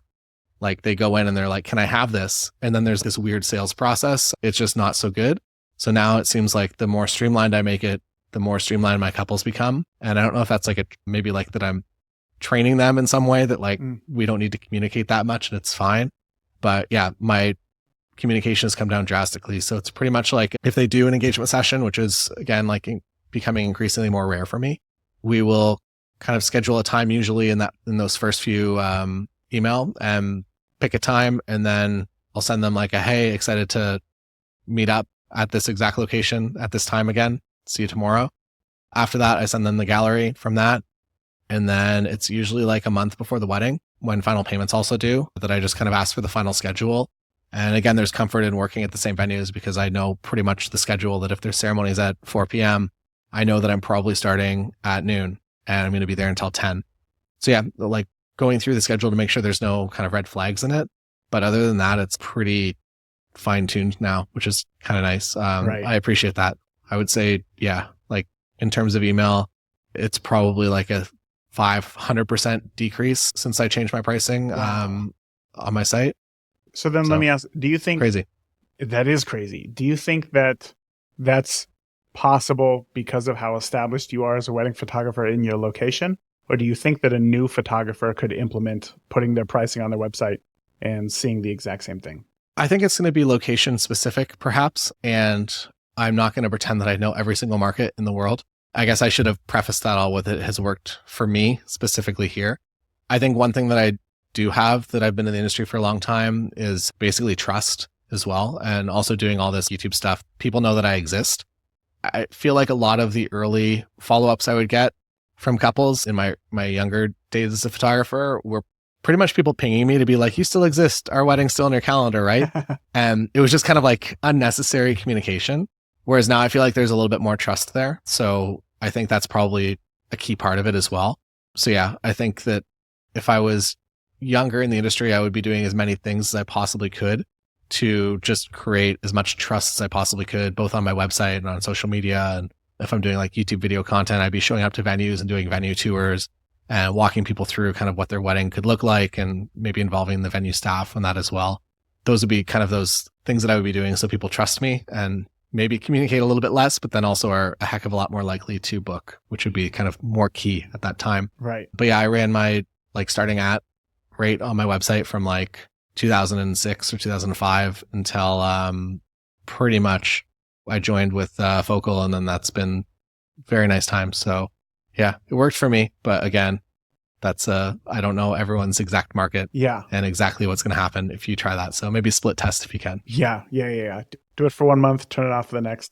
It just might be scary, I think, for a lot of new photographers to know that their emails are going to take a big dip, right? By posting all of your pricing out there. So I appreciate you sharing that just to try it out.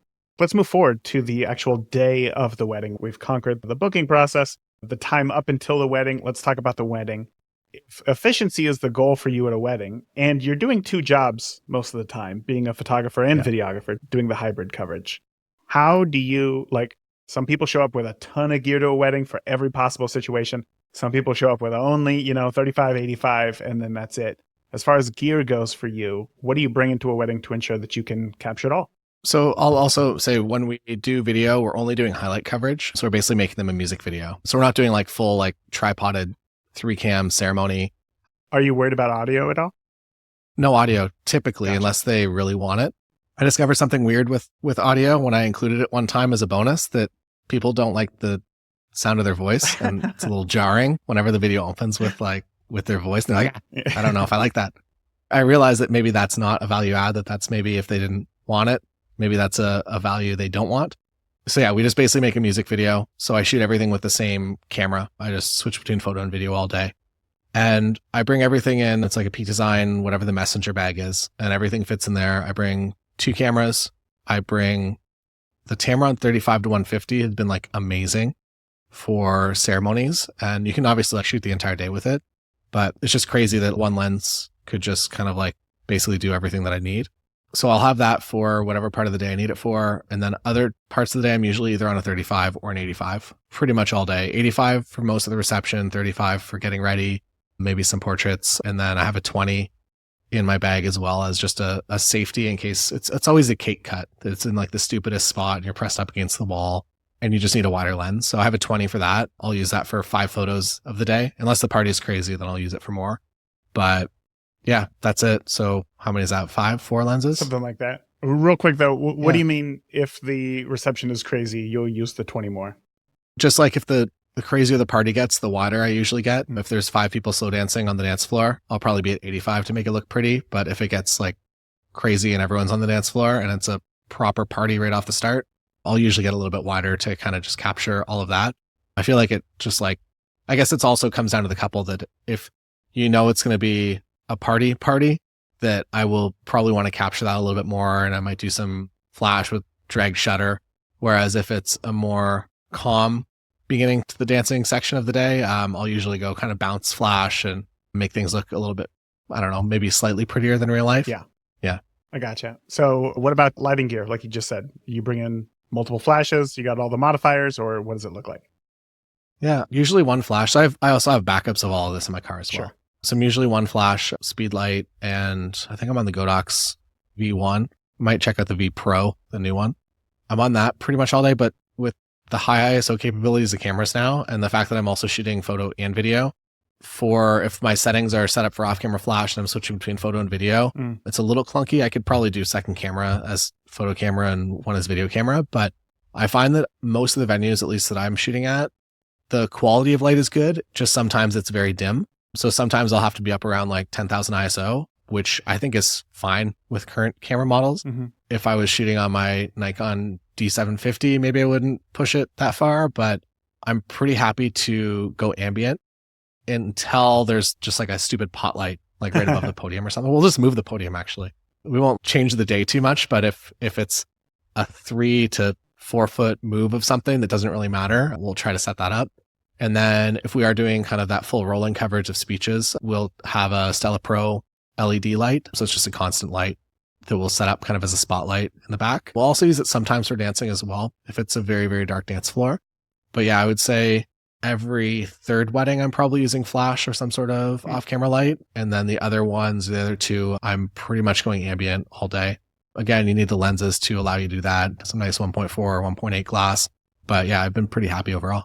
So you said every 2 or 3 weddings you'll use flash. That's just because the quality of light is different between venues or weddings, time of day? Or like a getting ready location, maybe it's like really side lit and there's just a bunch of like incandescent lights on and it's like really kind of mixed light. But if everything is consistent and good, I know the limits. So maybe test and see what your comfort level is. AI has a lot of good solutions for reducing noise now, which is nice. But yeah, I would say that most of my weddings, I'm pretty much ambient for the entire day. Maybe the dancing part of the day. At that point, I have to bring it a flash at most weddings. So maybe I lied. I'm sorry. I got it. At that point, I'll usually have a flash. But then also we're typically only there for first dances. And if they have like a nice lighting setup, like the DJ brought some proper stuff that he kind of just does my 3-point lighting for me, like that's awesome. I'll take that. And that's also what the day looked like as well, which I do my best to be conscious of, that if they did the lighting design and they talked with the venue and this is how they wanted it set up, I don't want to override all that just to make more light and to bring my ISO down. So I'm going to do my best to kind of incorporate the day that they've spent the past like year or two putting together. I'm going to do my best to kind of capture that for them. Yeah, of course. So in a wedding day, would you say, how many photos do you think you take in a full wedding day? Thanks to the switch to mirrorless, I've doubled. So I used to be around like maybe like, I would say 4,000 would be like a high day. And now 4,000 is like a regular day, 4,000 images. And I will typically deliver somewhere around like 600, 700. And the problem now with mirrorless is that everything is so like bang on perfect that it's like almost challenging to get rid of stuff. But I'm a little more conscious to just be like, I don't need 5 of this scene when this one is clearly the best photo. Same with family photos as well. And AI culling helps out with that any blinks just disappear. Any kind of softer photos can also disappear pretty quickly. So yeah, probably 4,000 to 7,000 images on a wedding day, I would say. And my weddings are typically about 8 hours. So if we're doing like a multi-day event, obviously it's going to be different, but kind of that 8-hour day usually fits into kind of that frame. Yeah. How important is it for you to get it right in camera versus let me just get the shot and I can do whatever I need to in post afterwards? I shoot video too, so I have to get it right in camera. I have no leverage. I have some, but I can't change white balance. I'm not shooting raw video. So I would say my camera is pretty much always set up that I would say most weddings, this also comes from doing over 1,000 weddings in my career. I would say that most weddings, if I just delivered the JPEGs, I would be pretty happy with that. So I shoot everything pretty much as like final delivery. I also shoot all my video with a burnt in look, which I'm sure cinema people makes them cringe a bit. They'll get over it. But I just shoot everything exactly kind of as I want it to be. And then I think that comes from, at least on the photo side, I think that came from that my offsite backup used to be JPEGs only because my internet sucked and I couldn't upload raw files and I didn't want to convert to DNG as an upload. So for the first like 10 years of my business, I basically had JPEGs as my backup that were offsite. And I wanted those to be deliverable if I ever needed them. So I shoot raw and JPEG in my camera. And I think I was shooting like the fine quality JPEGs. And yeah, there's been times that couples will reach out from like 2008 and they'll be like, hey, do you sell our wedding photos? And I'll be like, yeah, they are in a drive, but like, what do you need? And if it's like, oh, we just need like this one photo, I'll check out the JPEG that's still backed up online. I'm like, that's fine. And then I'll maybe add a little something extra to just kind of fit what I think I was probably doing at that time. I've been pretty happy. I guess it's also like a fun little game. Try to get it like as right as you can in camera. Right. Makes you happier. And if your couples happen to catch a glance of it, also happier, I think. Yeah. There's I once had a photo that I knew I had to intentionally underexpose because there was so much like beautiful sky detail. And their reaction was so great in the photo, but they were dramatically underexposed. But when I showed them the back of the camera, they were like, oh, like, Uh-oh. you know, not knowing the power of editing and what you could do and bringing up the shadows in post. But that reaction was bad. So yeah, getting it right in camera, it's always good to show them the good stuff. That would be a situation though. Like if you are technically in a kind of boxed into a corner, that you know you have to shoot like that, then yeah. But again, like AI editing will just fix that and make it look like however you fixed it last time. Exactly. So it's pretty nice. Yeah. Knowing what can be done, not everybody fully understands that. So let's go ahead and talk about editing then, because I know that editing, interestingly enough, I remember in our last conversation, you said that like very early on, you knew that you were going to hire an editor for all of your photos. And like, to me, that's about as efficient as it gets, right?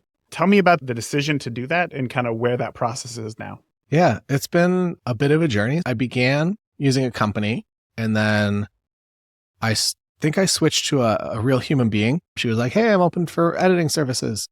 And then she got kind of over capacity.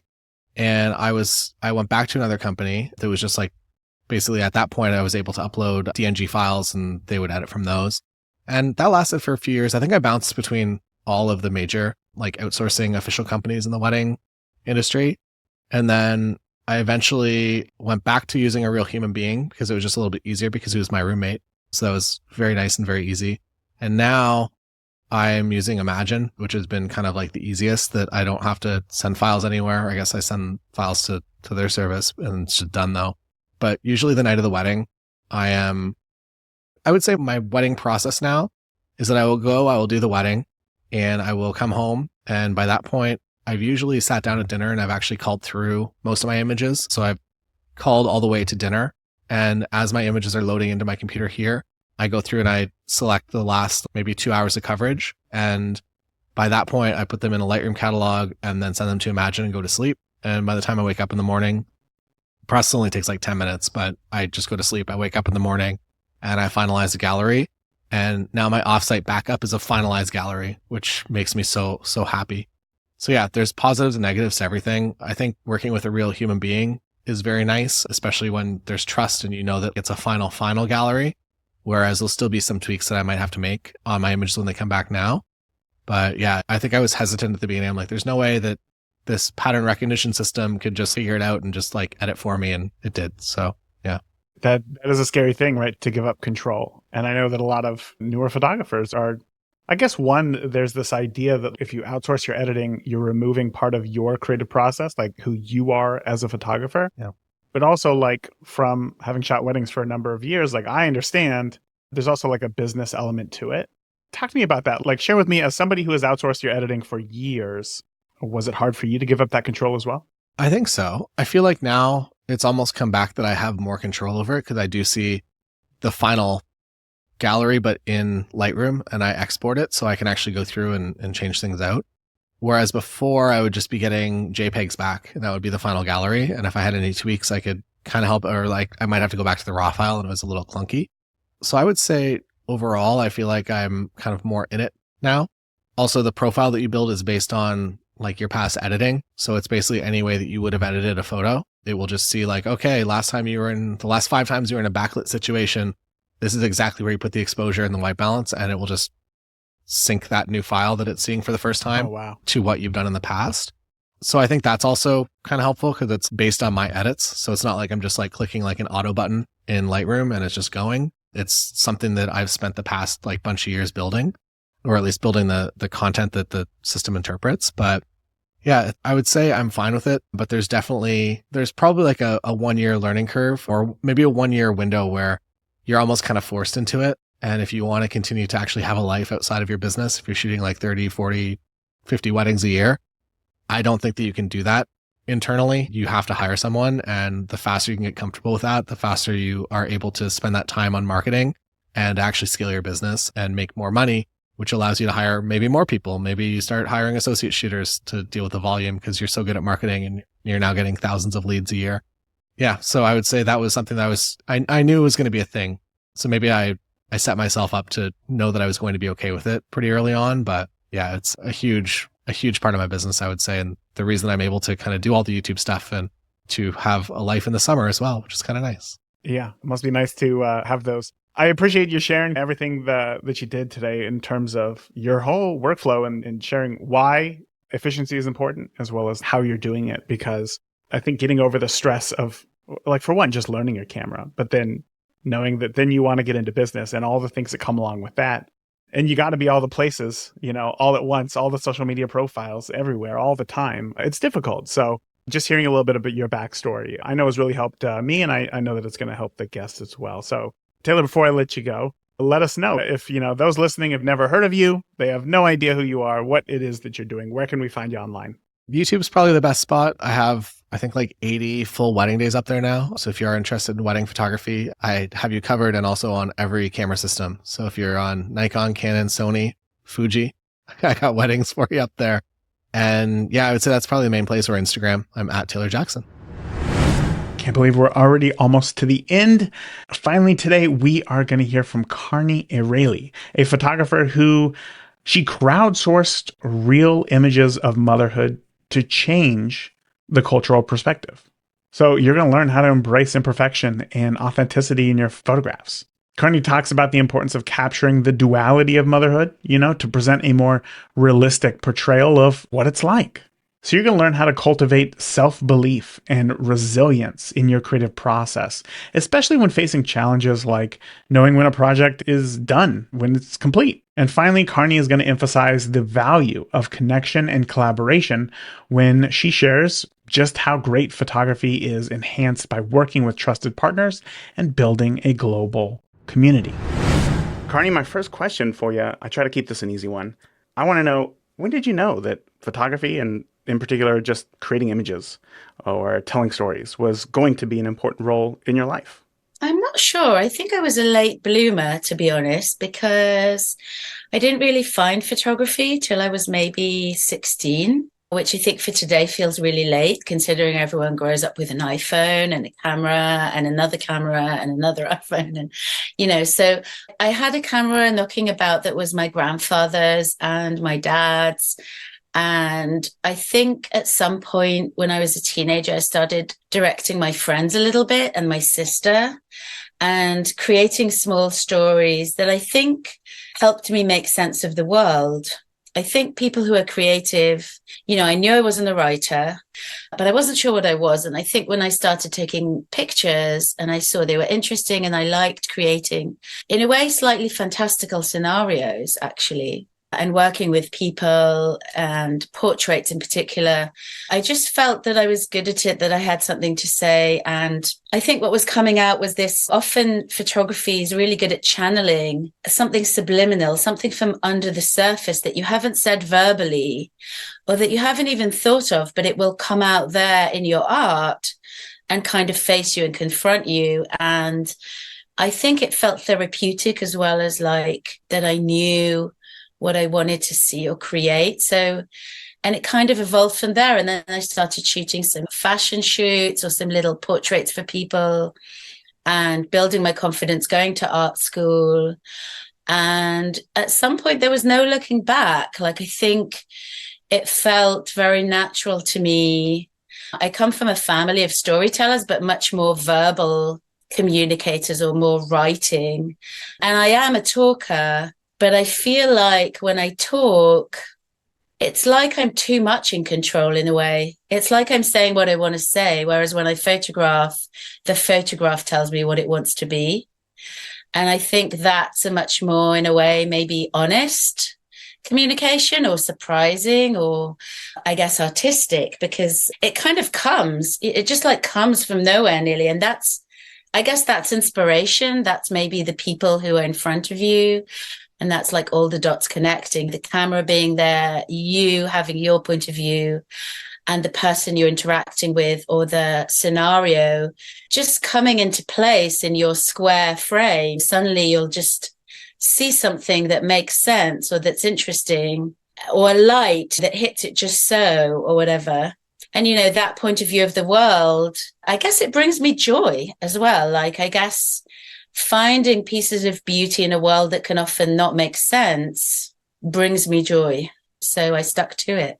You had those thoughts at 16 years old? Because I remember No. the thoughts that I had at 16, and they were nowhere near that poignant. This is all, I don't think you know any story until you look backwards. So I think only in hindsight you can make sense of like what steps you took and what led you there. I think when I was younger, I just probably was a bit lost and picked up a camera, and it helped me make sense, right? So, and it helped me connect with people and have some fun. And in a very basic sense, I think it was just like cool or whatever, or just like something I could do that not everyone could do. And then I think in hindsight, it was all these things that I understood that, I come from divorced parents and I had a good childhood, but I think I was a little bit lost, just going to a lot of parties. And I think I wanted to make sense of what I was seeing and the world. And this helped me. This tool was something. And this looking closely at things is something I enjoy. So then let me ask, back then when you were 16, you had mentioned earlier going to art school, also doing some fashion. Did you jump straight into, say, portraits at that time, or were you just photographing everyday life?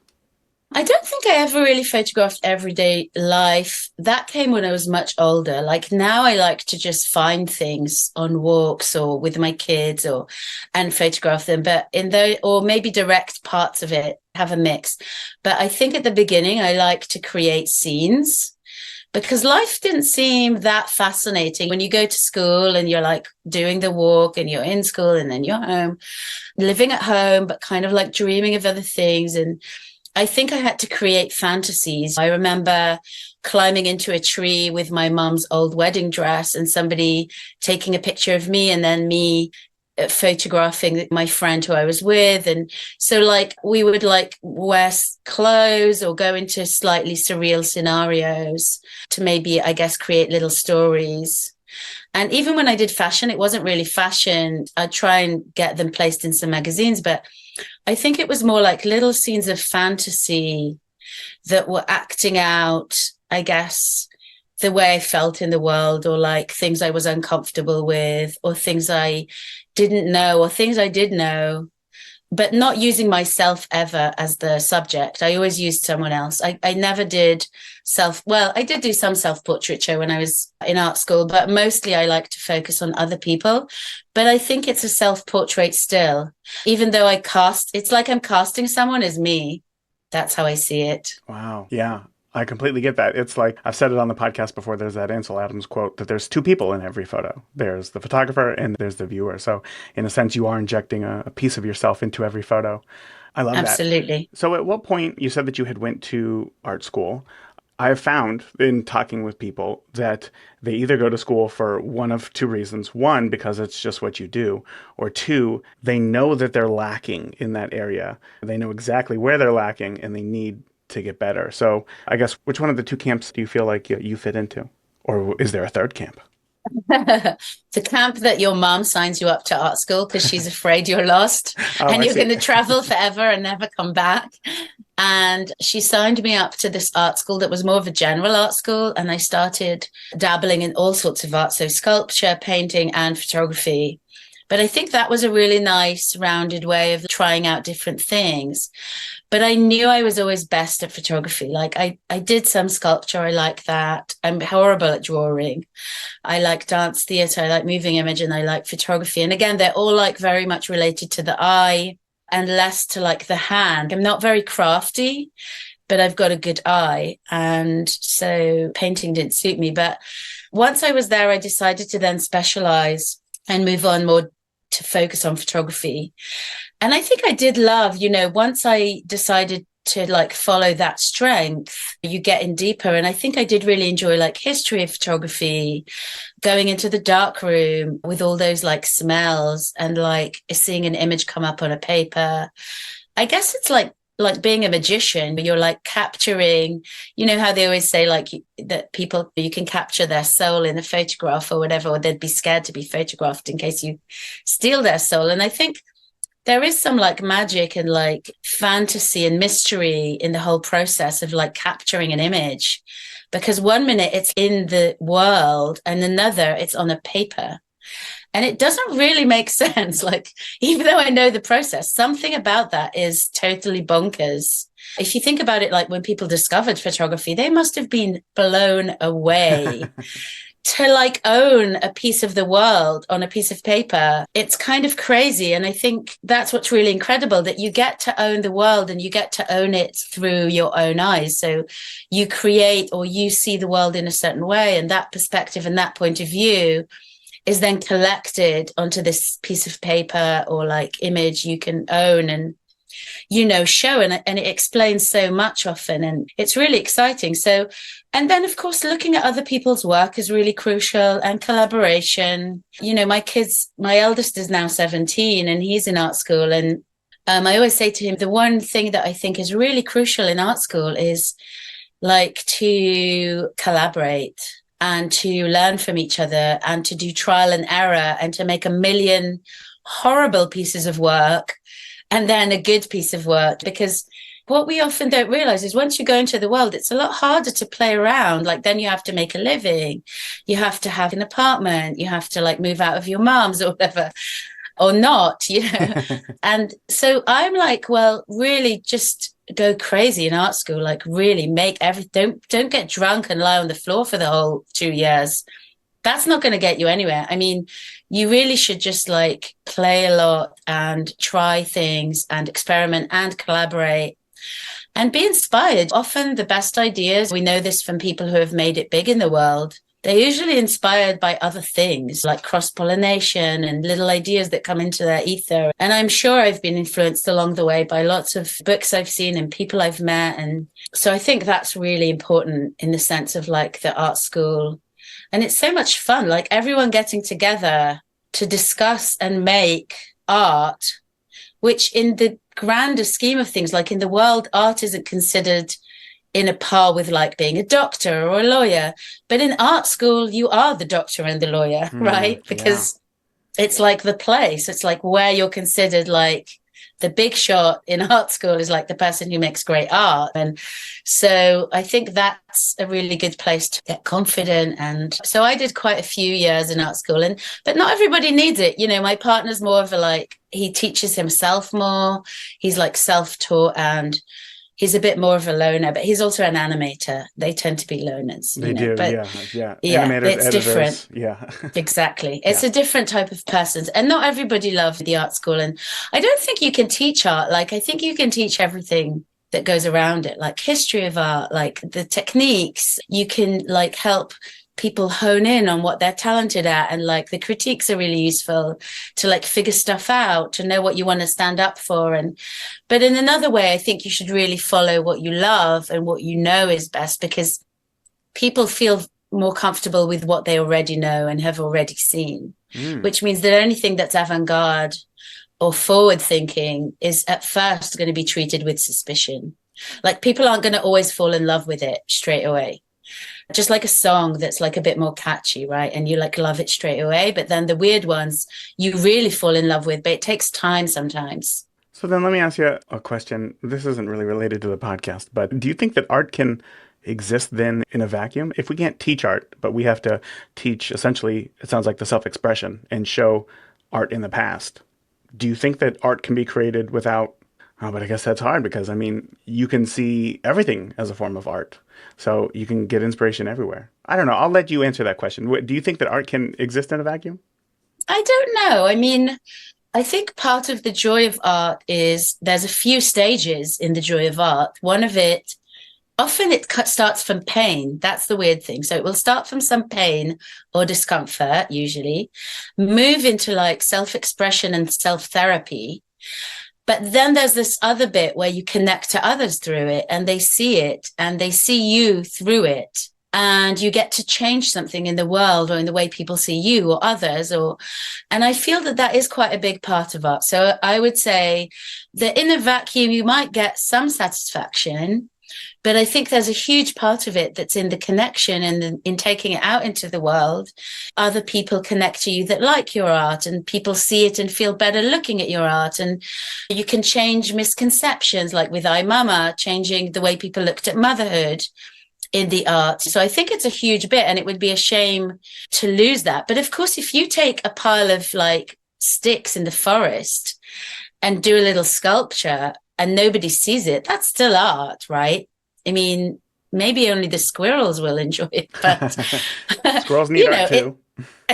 They need art too. So, and by the way, I think you can teach art in the sense that I think just through someone going through a process of failure and success, trial and error, collaboration and like solitude, learning tools, honing in on their vision, that is teaching something. Like that's teaching a lot. It's the only thing I think you can't teach probably is that something, that either perspective that you have on the world or that spark of inspiration that you'd probably need to get in there. But possibly it could rub off on you from others as well. Like maybe you go in and you're a bit like, I don't know, but then you get the bug, right? You get into it more deeply. So I think you can change as a person too. I think there's that option.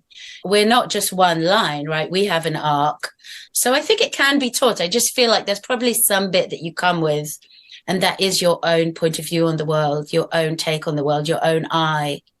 And that's what makes it unique. That's what makes it special. Yeah. Yeah. So then let's kind of switch gears here. I could talk about this stuff all day and it's really exciting, but I know that I have you for a limited time. So I want to talk about your project, iMama. In your own words, can you tell me, like, what was the seed that had started this whole project? Maybe it wasn't fully formed yet, but what had got this ball rolling?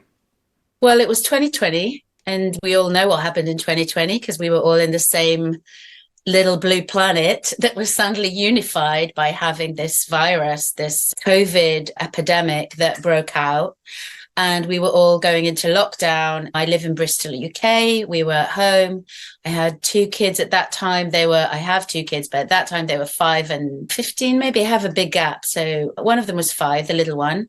When lockdown started, I was like everyone else, like quite scared and like, oh my God, is this the end of humanity?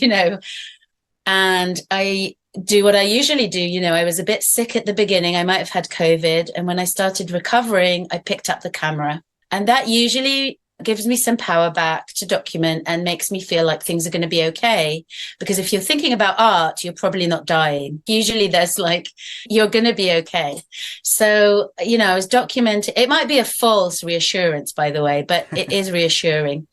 Because obviously, like a photojournalist might think that, and that might not be the case. But anyway, I was documenting my kids in the garden and documenting light on the wall and little things to bring me joy and to connect to the world and try and make sense of everything that was a bit bonkers. I'm lucky to have a garden. And so I was taking these pictures and I was scrolling on social media because I'm also a filmmaker. And I work with my partner. We're a directing duo called Karni and Sulky Bunny is our studio. And I was scrolling on social media and seeing my feed. I follow a lot of women. I follow a lot of the female gaze because that's what interests me.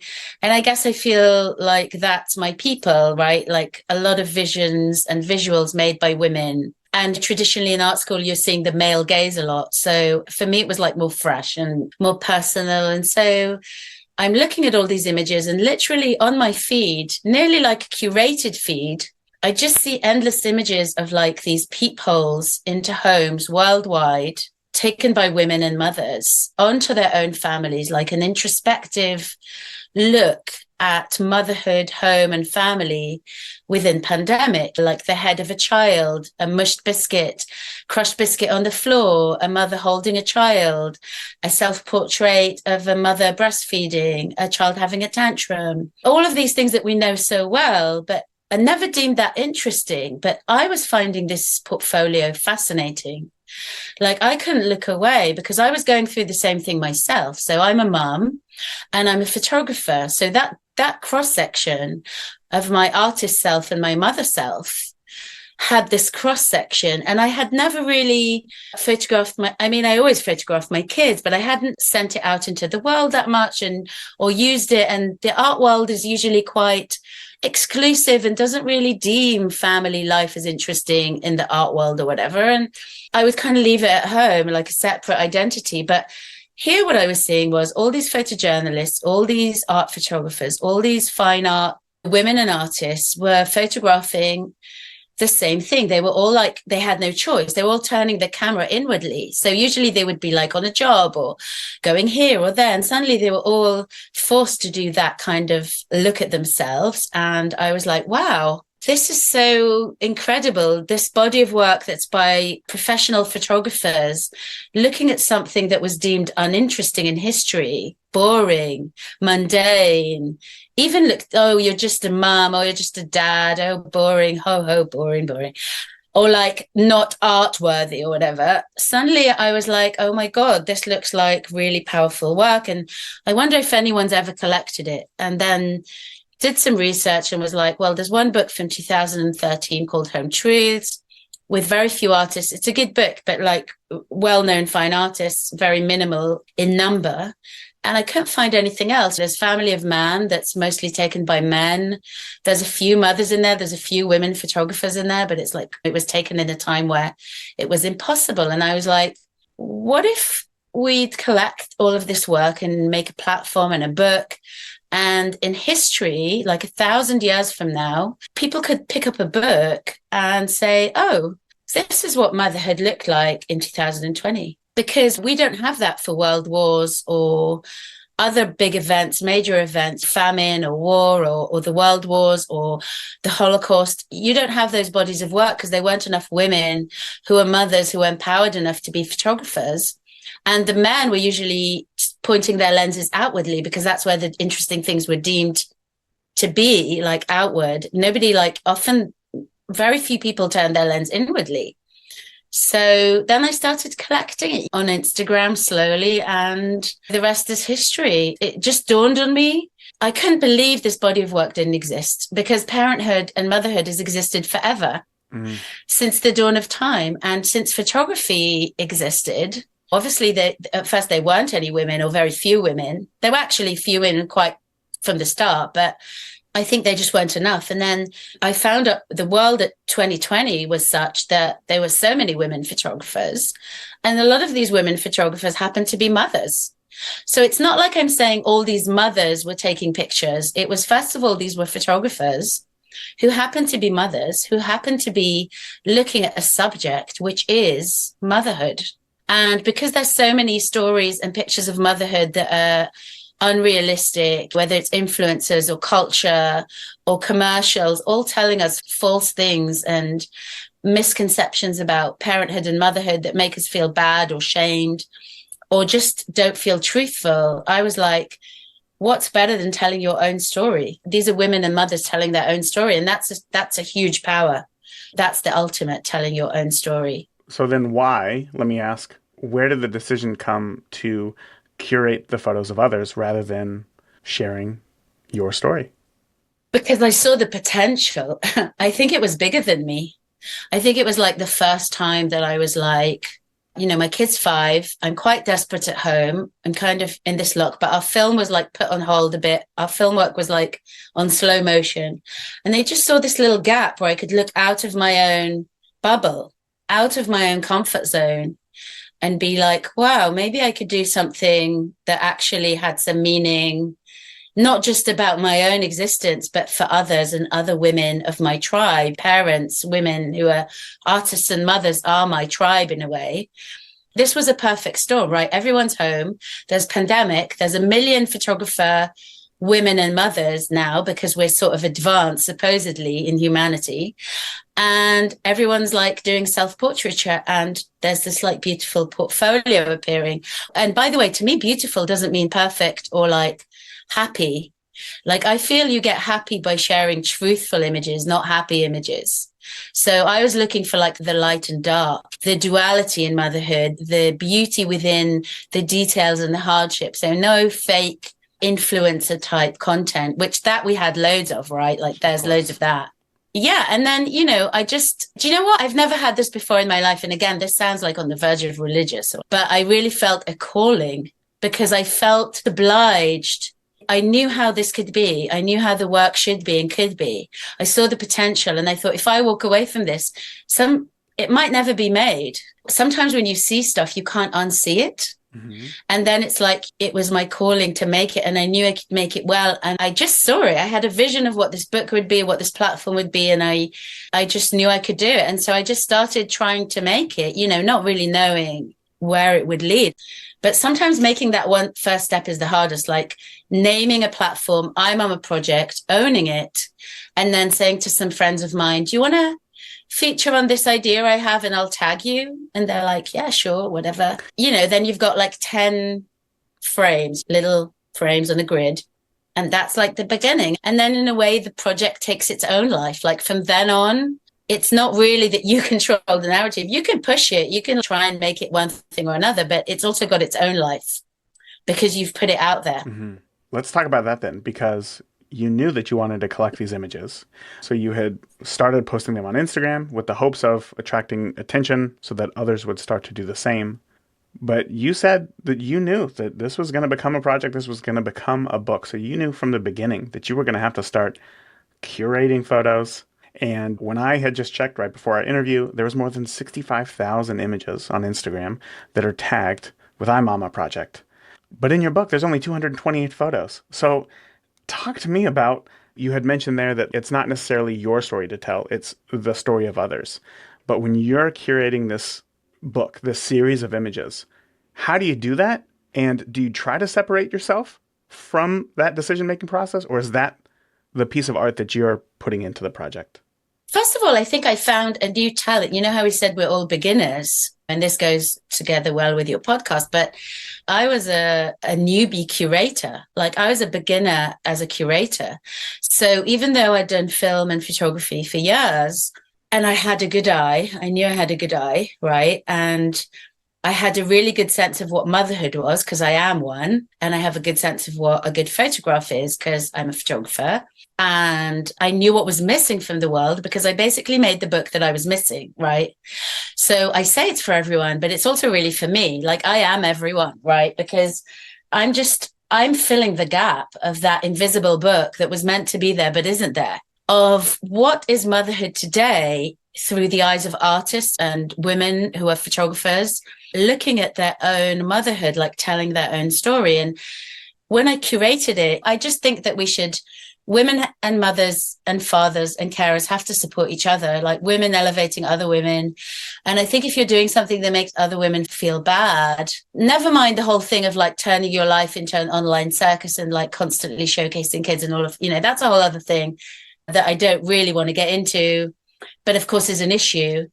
I just think I don't want to be involved in something that makes other people feel they're less good, Sure. At caring because of it. And I think that I hope that through this book and this project, women feel that motherhood can be more normalized, to have motherhood that's imperfect and fatherhood that's imperfect, but like full of love. I think we relate better to imperfections because humanness is imperfect. I think they just popped out at me from Instagram. To me, a good image is, on one hand, like it needs good lighting, a good point of view, like we said, like I need to feel that person's point of view, what their world is. So like a peephole into their world, something intimate, something with maybe nice lighting, maybe something surprising or shocking, definitely not the obvious. So if I've seen it loads before, I don't want to curate it. What I want to curate is the unseen. So basically I'm trying to curate something that's been unseen up until now and that I see. So it's like I have this kind of special vision, X-ray vision, into what visibility of motherhood should be, but isn't. And that's what I curated. So also it's a balance of like light and dark. So light and dark is a big part of photography. It's really important in how you frame a photograph, shoot it, and also in the content. I wanted to make sure I had joy and hardship, disappointment, tantrums, dirt, filth, spillage, but also like beauty, skin, touch, softness, connection. And I didn't want to scare people away by portraying motherhood as this kind of insane thing, which it is on some level. It is. Right. So, and then on the other hand, it's also this magic thing where you have a being and you nurture it, and it's hard, but anything good is hard. Anything worthwhile is going to be hard. But I think by portraying motherhood as like this kind of fantasy, Madonna images and fantasy, like I'm baking apple pies and juggling and holding 7 kids while wearing white, when we're doing an injustice to women, we're faking it. And when they finally reach it, and to fathers too, and to anyone who's caring and a parent, we're creating this fake world where then when you enter parenthood, you feel like you're doing it badly or you're doing something wrong because it doesn't look like that, right? Because it doesn't look like the fantasy that people have sold you. But, just like we know love stories aren't Hollywood, parenthood isn't Hollywood or influencers or Pampers commercials either. And very soon I realized I wanted it to be global and inclusive. So I knew I couldn't have it with just women who looked like me and thought like me. I wanted it to be women from all around the world.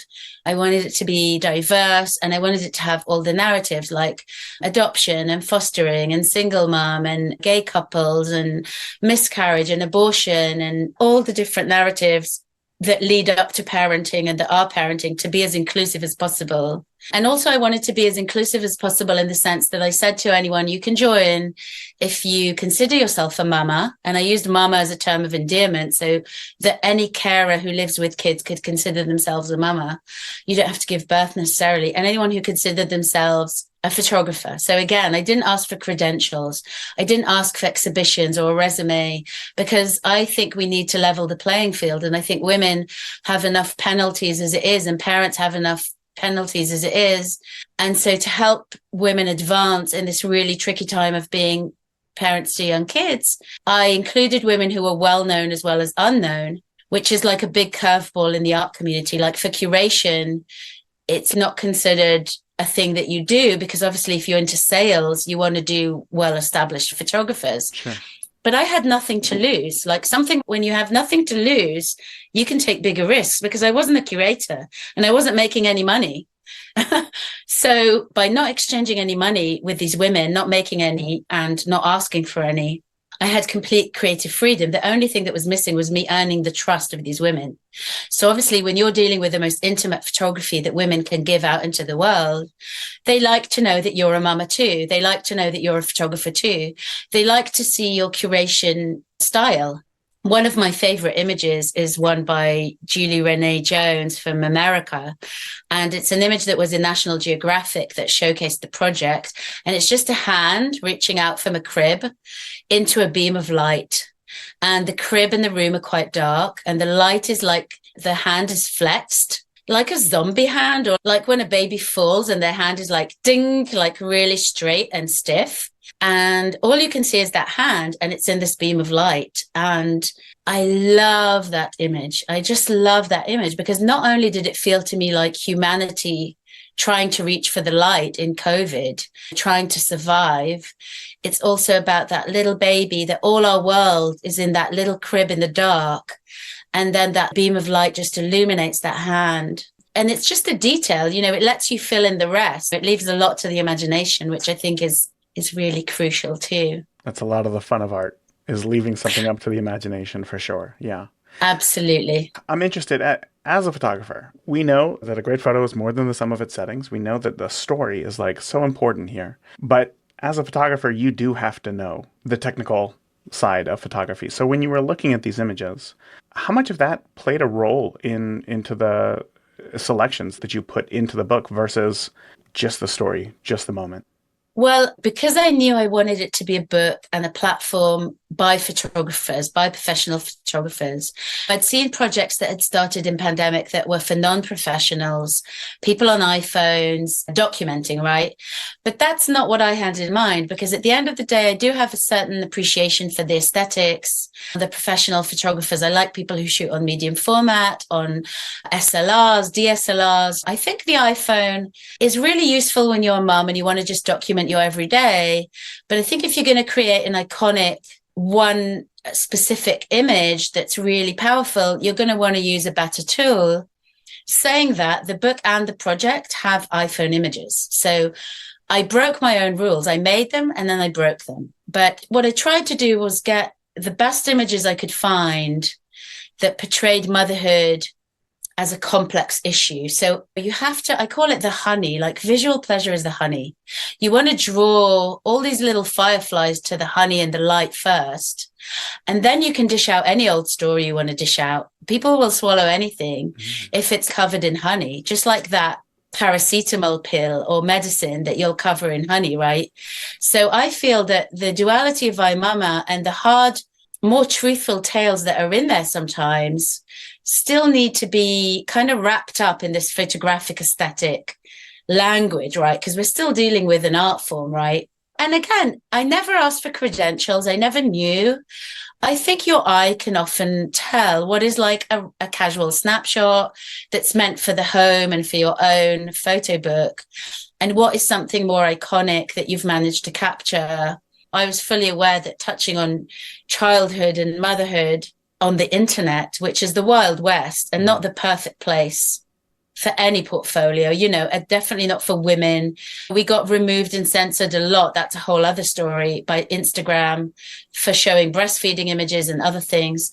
So I was just very aware that I didn't want to show kids in full nudity. I would show skin and I would show suggestions of intimacy. That was just my mother instinct. That's the interesting thing. I just showed work that I would probably be okay with myself and respected that. And as the trust grew between the photographers who were submitting and myself, as my confidence grew, there were friendships that formed. So the first 1,000 women who joined, I probably know them all personally, or the first 500, because we would chat to each other on DMs and connect in lockdown, and like this kind of delicate spiderweb of eyes and hearts all over the world, interconnecting and sending these images and forming this undercurrent of the story of motherhood visibly and inspiring each other, and being inspired by each other's images. And so in a way that was an art school for us, in a sense, getting together like that. No, of course. Yeah. Being able to share images, talk about those photos, and come up with new ideas for me, that's where I found the biggest benefit of film school. It wasn't so much learning the technical abilities. I think anybody can do that. But as you were saying earlier, the collaboration is it. You don't have to go to school for that. If you have a way of doing that on your own, you can get a lot of the same output. Absolutely. And this will be my last question here for you, because I know that we're officially over our time. But when you have these different steps, when you have all of these people who are giving their opinion, how do you know that you've reached the finish line? How do you know that you're ready? You put the stamp on it and you say, send it to print. We are done. Because it seems to me like that process could just go on forever. Yeah, that was one of the toughest bits. I think, first of all, you have a deadline, right? So I think knowing that we wanted the book out at a certain time, the publication was waiting, because they also, don't forget, the publication usually, they gave me total creative freedom to know as they're a German publication, but they also have a veto. So they can look at some images or try and influence you one way or another if they think it's going to harm the book or that they don't see eye to eye with you. I was very lucky that I got to really make the book I wanted with the text I wanted. It's got a few interesting texts in there about motherhood and about my process, and also some quotes that I really wanted in there. But I think in the end, also because I also had this vision from the start, and it had this flavor. The mama gaze had this flavor that I kind of knew was this flavor of the mama gaze that was unseen, and this book that I was looking for in a way. And it's quite hard to describe, but it's built up of all these pieces, all of these things that I've mentioned before, the imperfections, the duality, dark and light. I think when I got as close as I could, then at some point I was like, well, I also have to know that this is the best I can do for now. This is never going to be a perfect book. And it's either you try forever to get something iconic, but it might take you 5 years. And by then somebody would have made another book or 20 books, or you wouldn't have been able to make it or whatever. Or you make the book that you can make now. And I was very intent on making it within the year once I pitched the book project, because I knew it was a contemporary, urgent topic with abortion rights in the States and paid leave rights being threatened and all these issues, expensive childcare all over the world, and women's rights and It's like a hot topic and really important for change. But I feel like you can't empower the invisible. Like first you need visibility and then you can empower something. It was just a version. In the end, I had to like, again, give myself permission to say, this is the best version of the book I can get to. And once I changed my mind a million times and fought for things I was passionate about, some images I was in love with, right? So I'd fight for, and nothing could change my mind.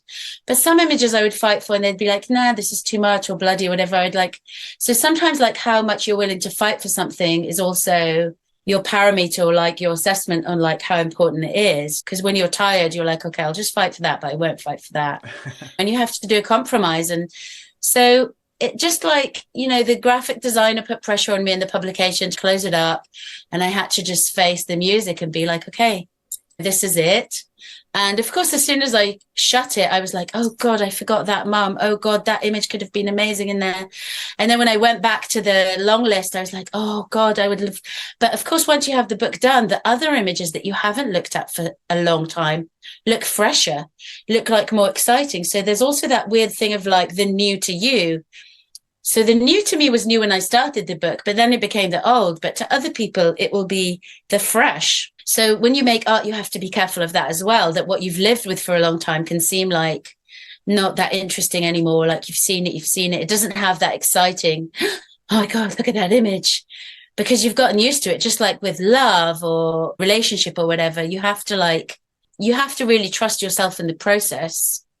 And that's some of the hardest things to do is you have to, that thing of like faking it or like believing in yourself, even if you have those doubts and selling it to others, that self-belief in the project and yourself. I think that's really crucial because without that fire and that self-belief, things are going to knock you down along the way and throw you off course. You really have to be like absolutely certain in your drive and your mission, but be open enough to accept other people's opinions or like zigzags along the way.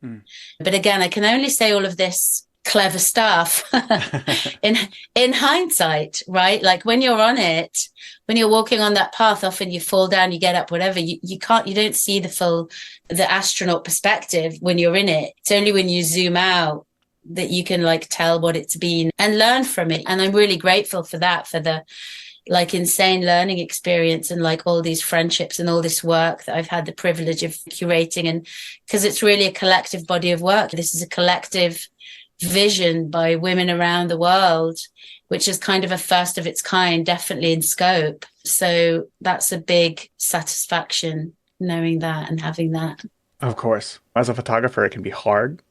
We feel like this thing that we're shooting ourselves is us. And whenever there's any sort of criticism on an image, we feel like it's at us. So oftentimes we try not to collaborate with others. But by hearing your story here today, that is something that I've definitely taken away and that I want to do more of, because clearly your energy and this passion that you put in you're able to magnify that when you collaborate with others. So I really appreciate you sharing everything that you have here today, Karni. But I know that listeners are thinking to themselves, I want to see some of these images. I want to know more about this project. So before I let you go, can you share where listeners can find out more about this project online? Absolutely. I mean, if you Google I'm on a project and I'm on a book, that's the obvious go-to, but there is www.imamaproject.com and there's links in that. It's a very simple website, but it's got all the links to the articles. It's been featured in National Geographic, Vogue, Wall Street Journal, Creative Review, a lot of articles over the time. And also the Instagram, of course, which is I'm on a project, all one word. And the book is on Amazon and all the online usual places that you have. Its distribution is worldwide.